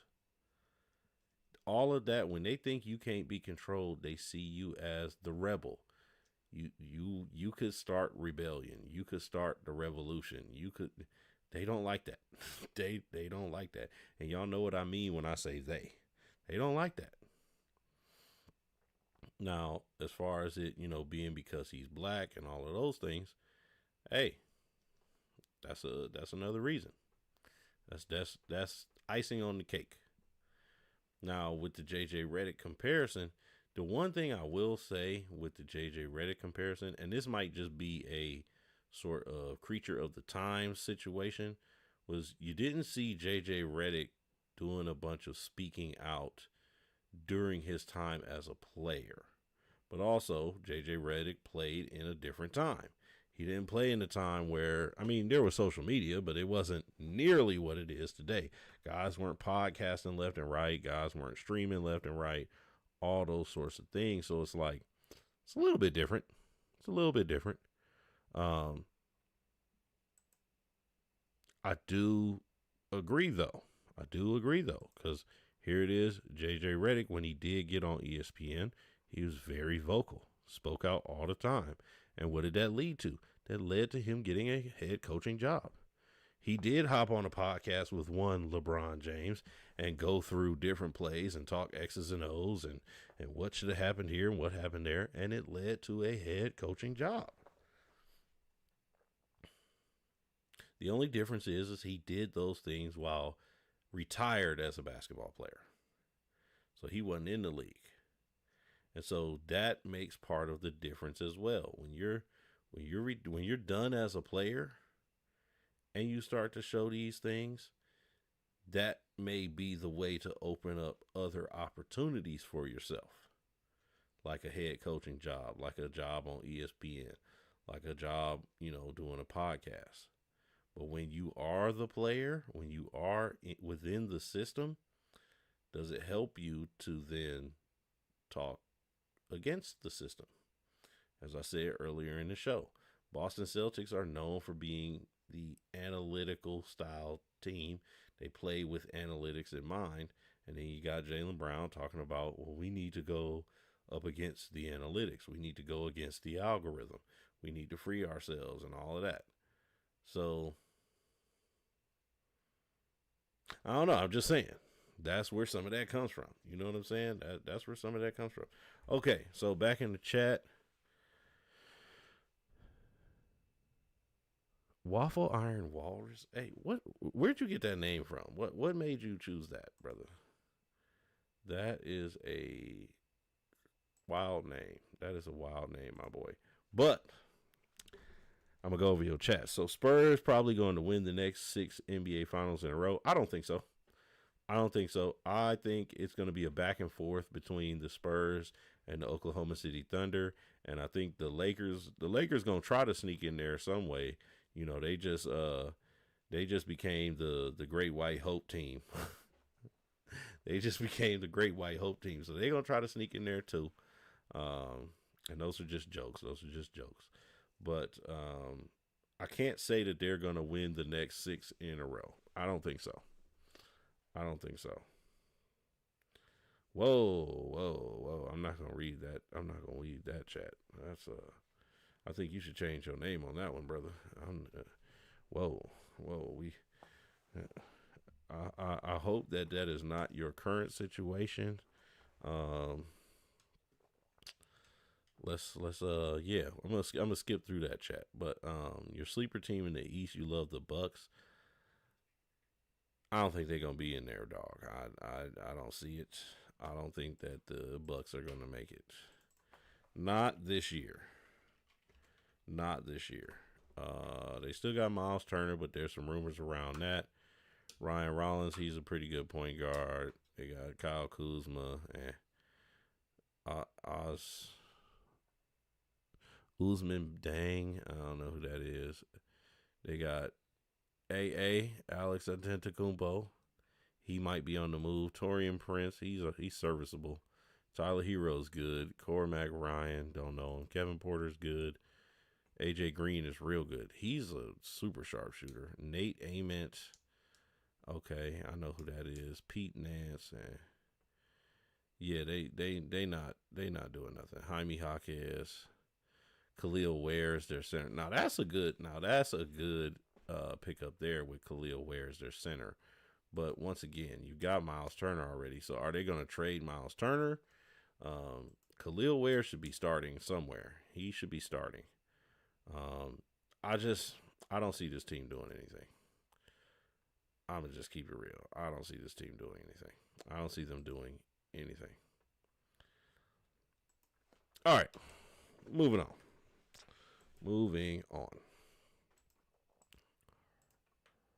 If this is how low you value Jaylen Brown, then when you found out the Bucks were going to trade you Giannis for a player you don't value that much, plus 2 firsts and then a role player, how do you not take that deal if this was your backup? I think the frustration is to use that plus minus and some of the other advanced analytics instead of as a data point to construct the full picture of the player as the data point to define the player. Like, to me, whichever front office member said Jaylen Brown would be the 7th best player on our team, that's using that data point, as opposed to a data point suggesting, okay, you know, his raw counting numbers are here, his analytical numbers are here, what's he like in the locker room is here, and it used to be here. That's, you know, to paint a richer picture.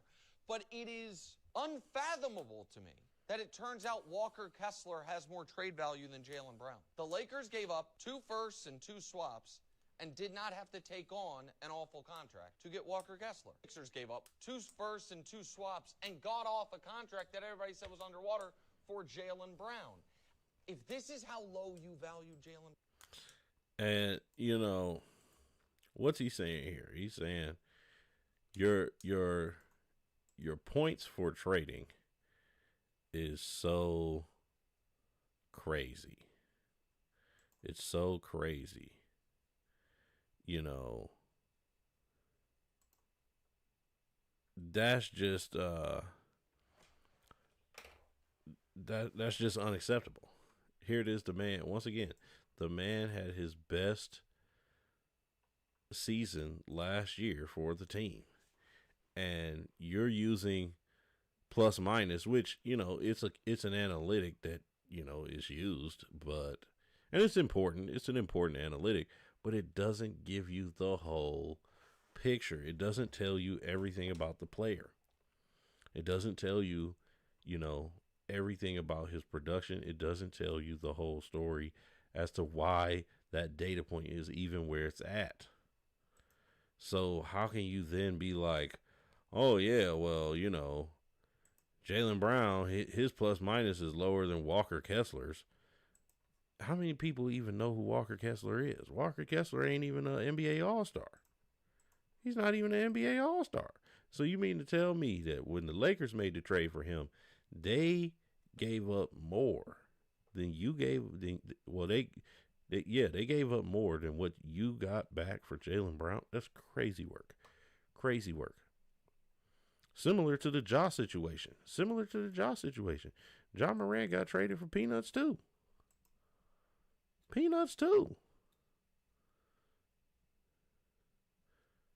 Desmond Bain got traded for like 4 or 5 picks. John Morant was traded for 0. Similar situation here. And it's like, and you did all that to get Paul George? Once again, I'm not hating on Paul George. But what?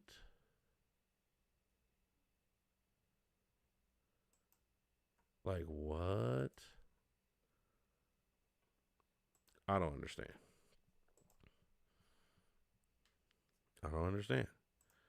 But here we are. So, we got 19 keys. Shout out to this brother. Pretty cool brother. But he said, Jaylen Brown's situation reminds us, black man, it doesn't matter how good we are. They want us under control. I would say that it's a thing for everybody, not just black men. It's a thing for everybody. Everybody. They want you under control, of course. They're a corporation. They're still an organization. So, yeah, they definitely want you to be under control. They definitely want you to be, because under control is in the best interest of the organization. When they know what you're going to say, when they know what you're going to do, when they don't have to worry about interpreting anything that you do say and put out there. But yes, that's exactly what they want. So any type of going against that system is going to make you look like the rebel. All right, but I'm going to get back into what Jaylen Brown has to say. So I just want to say I played this already. I played that. I played that already. My bad, y'all. Jaylen Brown, be careful what you wish for. You really want me to start reporting on that level? You understand? Oh, be careful. You look at John Gotti. Let me tell you something. Locker room? How the organization might think about you? How the city may feel about you? How Jason Tatum may or may not have feel about you? Bruh. Sneaker deals, endorsement deals, the list goes on and on. The season is over, bro. Come on, Stephen A. You El Chapo? You running the media cartel, my boy? Listen, I'm not even really focused on Stephen A. I'm really focused on the industry that he represents. Like, obviously, I have my quarrels with Stephen A., but I also have my quarrels with the industry in itself. Stephen A. is the face of the industry, and his willingness to serve his higher-ups is a major cause for concern, and it's caused frustration, but it ain't even really about him. So here's my proposal, and after this that I'm done. Stephen A., let's do a live debate in front of a live-streamed audience at a mutual location, like a Harvard or MIT, and let's talk about it. You know where to find me. Traditional versus untraditional. Mainstream media versus the dumb jock. Let's see who come out on top. Now, what you want to debate, I do not know. But I think that would be fun as hell to watch. I think that would be fun as hell to watch. Jaylen Brown versus Stephen A. Smith. They can't. A lot of these podcasters and stuff, they be doing these boxing matches. They couldn't do that because Stephen A. going down. They could not do that. But I would watch a debate between the two of them. But here's my question: what are y'all debating? What are the topics of debate? Is this just a let's see who's smarter thing? Because then you kind of are trying to be the smartest in the room. I hate to say it, but if you're debating, NBA facts, that's a different story. If you're trying to call out Stephen A. Smith, hey, tell me who some of your sources are, that's a different story. And I think the reason that he's trying to do this is because it does play into that personal aspect of it. Stephen A. talking about, I can expose sources. That makes it personal. When you go up there and you make these reports and you say, I have sources saying this, I have sources saying that, and it's not simply about, okay, we have sources on where he's going to go, but you're talking about you have sources on why they don't like him, why he's not as successful as he could be. You're making it personal.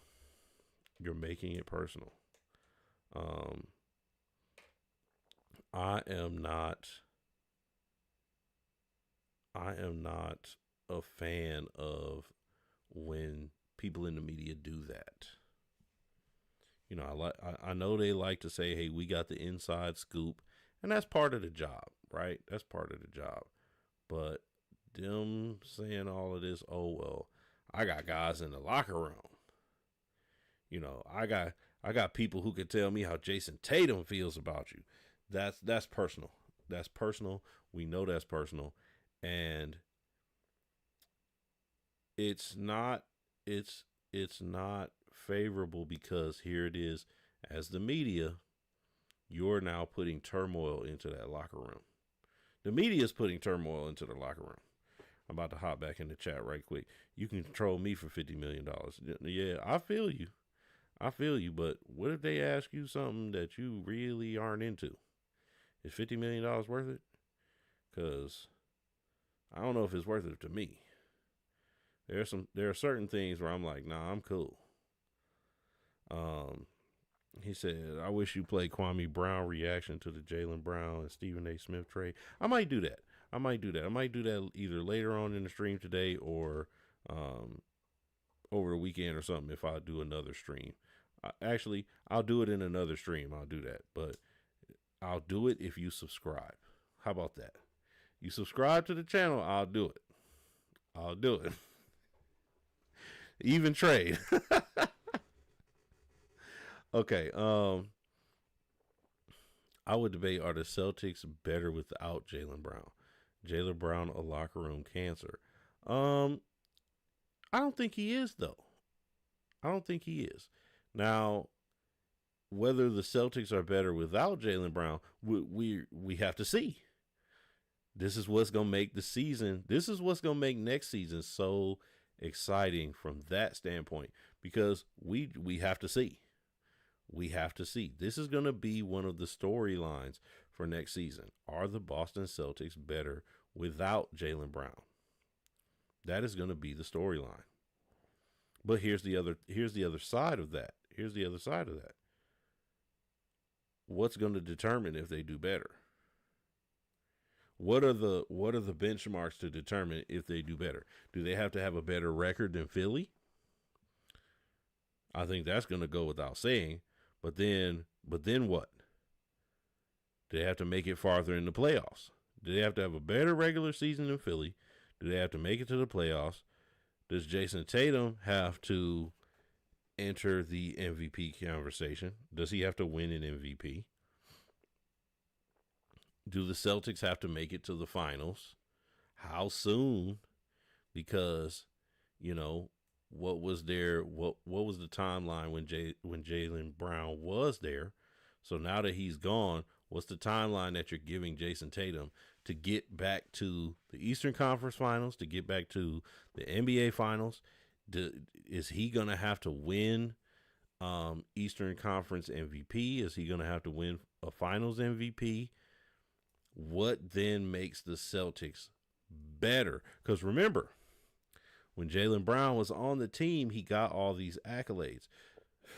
Excuse me. So if they do make it to another finals, if Jason Tatum does get a Finals MVP, Eastern Conference MVP, he's just tying things up. That means he's just going to be on the same playing field as Jaylen Brown at that point, right?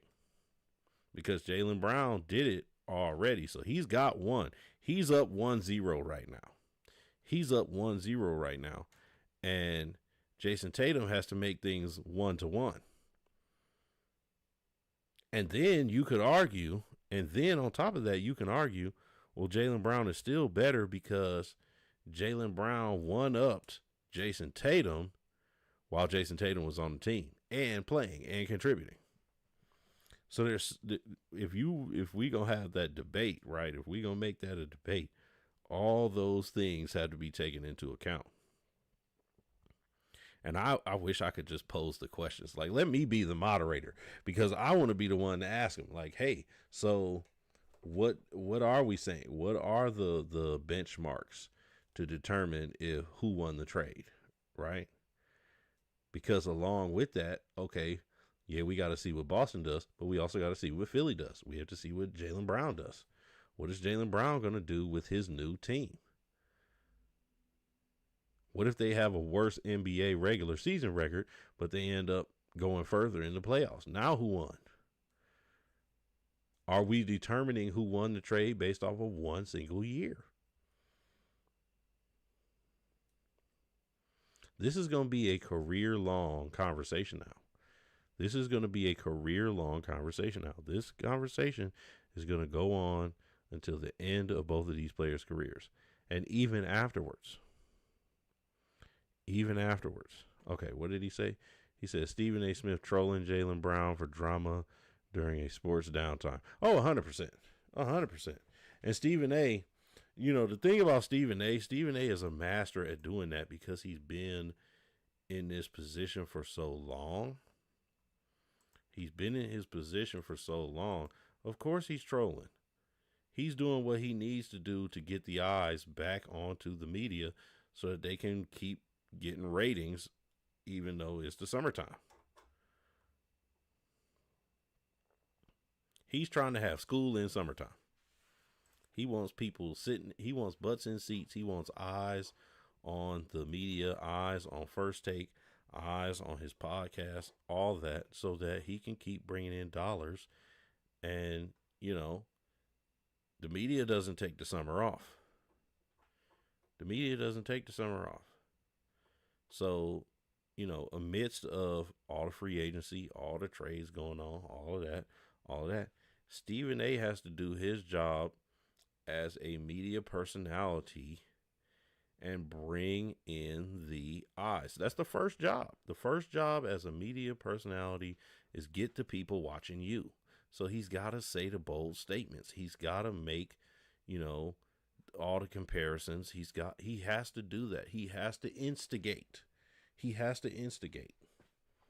It's just players don't typically like that. Players don't like that.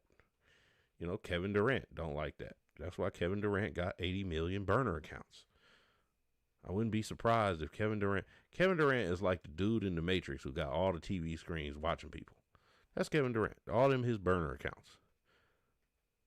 But that's because he doesn't like the way that the media treats him. Now, he adds fuel to the fire with all his burner accounts, but it is what it is. So, in one way, what the media is doing is working. They want your eyes to be glued upon them. They want you to see what they got to say. And then they want you to respond so they can have more to say. Because they want to get paid too.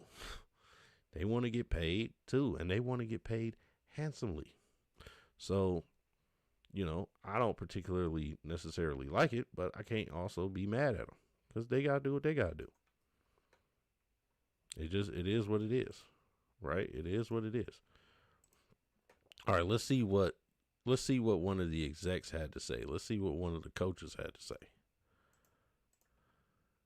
Well, we won a championship with Jaylen Brown in Boston. Jaylen has done everything possible for this city. I don't know, would he'd be missed, but it's the NBA. Book Chamberlain got traded after he averaged 50 points one year. So it happens. Trades happens in this league. I wish nothing but the best for Jaylen Brown. He's a hell of a basketball player, a great person, and life goes on. Good dude. Good man, plays hard, He's got to understand how we want to play, and he'll be fine here. Get him here. He don't have to try to be Jaylen Brown. He's got to be Paul George. That's all we need him to be. We'll be fine. We'll be fine. That's, to me, I got a couple different thoughts about this. So, to me, number one, that sounds like a man who want to keep his job. That sounds like a man who want to keep his job. And backtrack. My very first thought was, somebody get Sam Cassell a towel, man. Somebody get him the big man towel, because he is up there sweating like a mug. He like, I told y'all to ask me about practice. Don't ask me about these damn trades, because I got nothing to say. I just got done running or whatever, and he is sweating like a mug. So somebody get him a towel. But secondly, that was the I'm trying to keep my job speech. We just got a guy traded because he up here talking about the analytics. I'm not trying to say nothing that's going to get me fired. Because when they fire a coach, they don't trade you. They just fire your ass. So I'm trying to keep my job. That's what it sounded like from the very beginning to me. It was, hey, I love Jaylen. We going to miss him. I hope he does well in his next role. Not too well, because I don't want them to beat us, but you know what I'm saying? Hey, I'm trying to keep my job. I'm going to be the consummate professional because I'm trying to keep my job. But also, you could tell he knows something. He knows something. He said, hey, he did what he could for us here, won a championship and all of that. Somebody in there does not like Jaylen Brown, and they resent him. It's not just we don't like him. No, there's some resent there. There's some resent there. They didn't like how, I don't think they liked how well he performed. I'm going to just go out and say it. I don't think they liked how well he performed. And that is apparently shown. You could hear it in Sam Cassell's voice. You heard the "I don't want to lose my job" part. You heard the consummate professional part.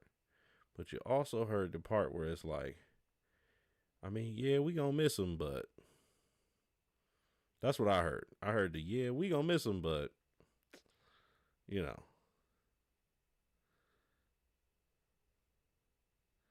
Probably the owner gave JB the boot. I agree. Or it's Brad Stevens. You know, Jaylen Brown talked about it on his stream, and I played it on this stream a little bit too, where he was like, you know, I didn't really like the way he handled the conversations. And so that leads me to believe, okay, maybe there's a little bit of tension there between the two of them. You never know. We're not in the locker room, so all we can do is speculate. But that's what it sounds like to me.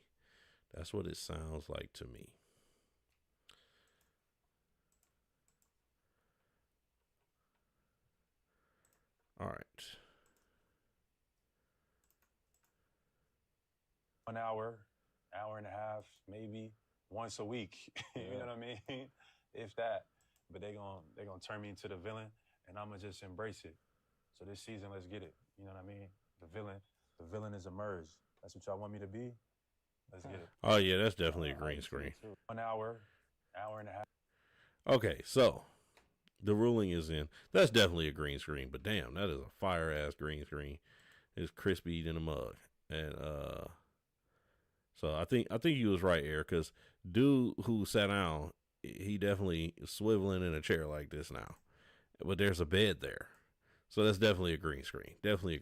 Anyway, but like I said, you know, they trying to turn Jaylen Brown into the villain, and he's like, you know what, I'm gonna embrace it and all of that. Now, I done already said I think Jaylen Brown is Batman. I've already said that. I think Jaylen Brown is Batman. Why do I bring it back to Batman? Has anybody seen The Dark Knight with Heath Ledger? Anybody seen The Dark Knight with Heath Ledger? In that movie, this is towards the end, after Two-Face goes down, that's Harvey Dent. Harvey Dent goes down, and Batman is talking to Commissioner Gordon. They're like, they told Batman, they're like, everybody's gonna look at you like the villain, and you didn't do this. And Batman says, that's okay. I am what the city needs me to be. I am going to be what they need me to be. When they need me to be the hero, that's who I'll be. When they need me to be the villain so that they can, you know, clean up their own act, that is who I'll be. I'll embrace it. And I will move accordingly. And that's what you heard Jaylen Brown just say. So that's why I said I think he's Batman. I think he is lacing up his boots. I think he's putting his cape on and fixing his mask. And I think next year is about to get spooky for the league. I think he is going to go and put in the work. I think he's going to go and put in the work. I think we are in for a real show. Let's see what Kendrick Perkins thinks. Big Perk. Big Perk used to be a Celtic. Let's see what he thinks. He said none of his teammates are afraid he's in the same conference. Jaylen Brown should feel some type of way. And guess what? I think he does. I think we're going to see exactly what he thinks. Overarching theme here, Perk, is that he feels disrespected by the Celtics in this process of being moved. Do you agree? Does he have the right to feel disrespected by his former team? You damn right he do, and he should. And look, the message that was I love the way Perk responds from Brad Stevens and the Celtics is that we'll catch you in traffic. We will catch you in traffic. Because think about it. To trade him in the same conference to a division rival is saying we don't fear you. And from the looks of it, no one is losing any sleep. Woo, that was a good organization. None of his teammates are afraid that he's in the same conference. And so when you think about Jaylen Brown, and yes, We may sit up here and say, hey, man, they could have went about it another way. Well, they didn't. They What went a about dump. it how they did it, and they stood on business. Matter of fact, they just re-signed Cato today. Overarching theme here, Perk, is that he... Now, I agree in terms of the trade. In terms of the trade, I think the trade is disrespectful to Jaylen Brown, but also it lets them know the Celtics did that in a way to say we not really worried about you. It was like my boy Waffle Iron said earlier. He said, you know, it's like the husband giving his wife to the brother that he don't like. That's kind of what it is. But on the other end of that, I'm going to have to disagree. Maybe the organization doesn't fear Jaylen Brown, and they should. The players certainly do. We seen Jason Tatum in the lab. I have never seen Jason Tatum videos of him just shooting so much. Like, nah, I seen day 1 of him in the gym, day 2 of him in the gym, day 3 of him in the gym with CP. So it's like, we see that at least the star player is back there practicing. We see that at least the star player is back there practicing, getting ready, because he does not want to be shown up next year. So at least one person fears him. But I will say this. Jaylen Brown's new teammates are pretty excited. Yo, you hear me? Yeah, you on stream, gang. It's JB. I know it's JB, bro. I got your number, bro. What's good, young killer? Chillin', man. How you doing, bro? I'm cool, bro. I'm just processing everything, but I'm ready to get to work. Hell yeah, me too, bro. Yes, Good ball. It's about to be good ball. Yes, sir. I'm a fan of your game. Let's get it. For sure, bro. Appreciate you, bro. Already. Love. All right, love. Now, that's VJ Edgecombe right there. He said he's ready to play. He said he is ready to play and get things started. Now, you can't necessarily tell by their tones of voice, you know. They still they basketball players. They got to play it cool, you know. You can't just be all excited, yelling and screaming and all of that. You gotta talk low like this. It's their version of ASMR, talking to each other. Hey, yeah, brother. I can't wait to get into the lab. Yeah, you know what I'm saying? Yeah, we about to do that thing. I probably put a little too much personality into it, but they are about to get together, pause, and they about to get it to work. And they about to do something. I would not be surprised. They're about to do something. So I'm excited to see that. I hope y'all are excited to see it.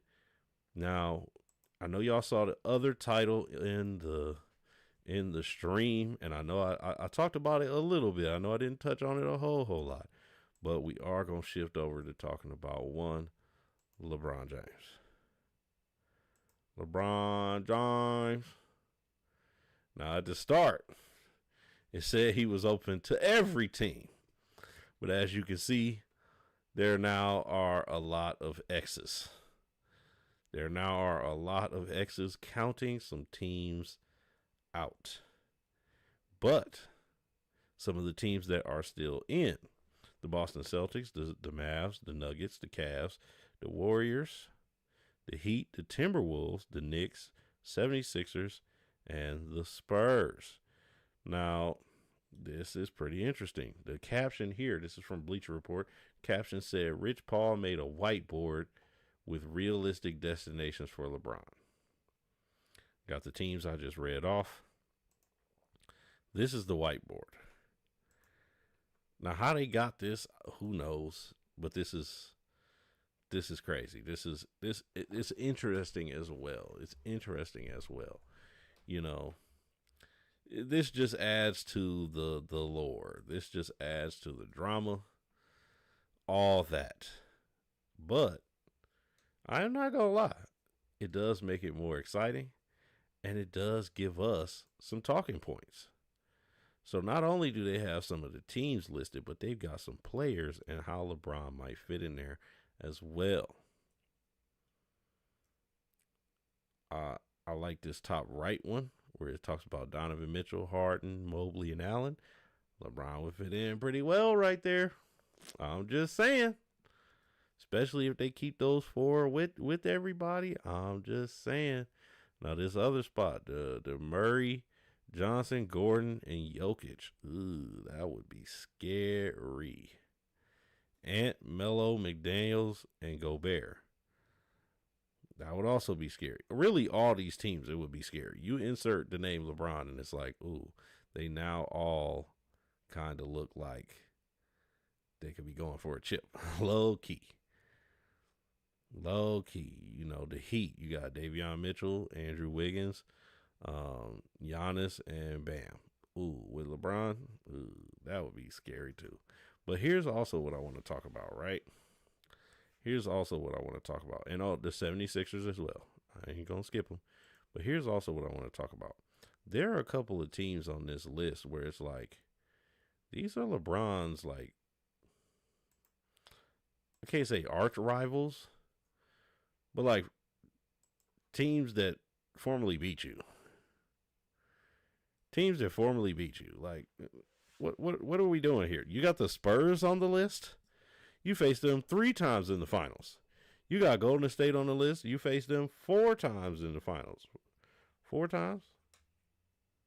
4 times in the finals. You about to go to them teams? That would be that would be very weird to see. That would be very weird to see. Now, if he goes to the Mavs, I know it's just so he can play with Kyrie again. Denver, I don't see him going to Denver. That would be kind of a surprise. LeBron's a pretty ball-dominant person, so I don't see the point of him going to Denver, especially with Jokic just being a triple-double machine. I don't know. I don't know how that works. But it's like, you know, some of these teams, they gotta be just to keep the conversation going. All right, we're going to jump back in. Waffle Iron said Sixers starting prediction. We got Maxey, Edgecombe, JB, Dwayne Wade. You mean Dean Wade? You mean Dean Wade and then Embiid? No, that is not going to be Dwayne Wade. It's going to be Dean Wade from the Cleveland Cavaliers. 2 different Wades. They're both D Wades, but they're 2 different D Wades. With Dean Wade, I'm thinking about a video that KG and Paul Pierce did when they were on a podcast. They were talking about Dean Wade, and KG was like, "No, Dean Wade is a killer though." But Paul was like, "Yeah, but he don't deserve D Wade. He can be the Wade, but he's not D Wade." And I was like, "Yeah, you know, you ain't wrong. You ain't wrong." That's a heck of a starting 5 right there. I don't know if I would have Dean Wade come off the bench. I mean, start. I would have him come off the bench. That's how I would do it. But let me see what y'all think. Y'all tell me, and I'm gonna go back to this right quick. Y'all tell me, which team do you think LeBron's gonna go to? Do you think LeBron is just gonna pull an audible and just go to, like, you know, a random team like the Spurs or something like that? That would be so weird. That would be so weird to see. Y'all let me know what y'all think. Somebody put it in the chat. I want to see. Where do y'all think LeBron's going to go?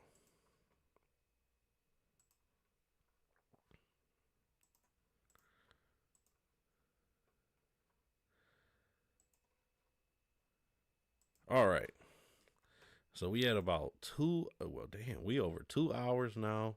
I'm going to end the stream here. I got to get going, get some other parts of my day going. Got some things I got to do. But I'm going to end it off with this little cute video. A few weeks ago, my daughter lost one of her favorite shoes. Thankfully, Jordan was kind enough to send her a special box.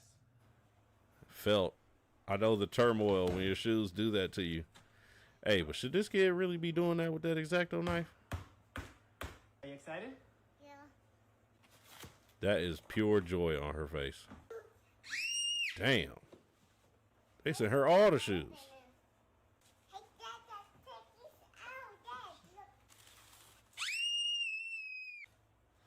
Hey, those fire. I'm guessing she did his nails too. I'm guessing she did his nails too.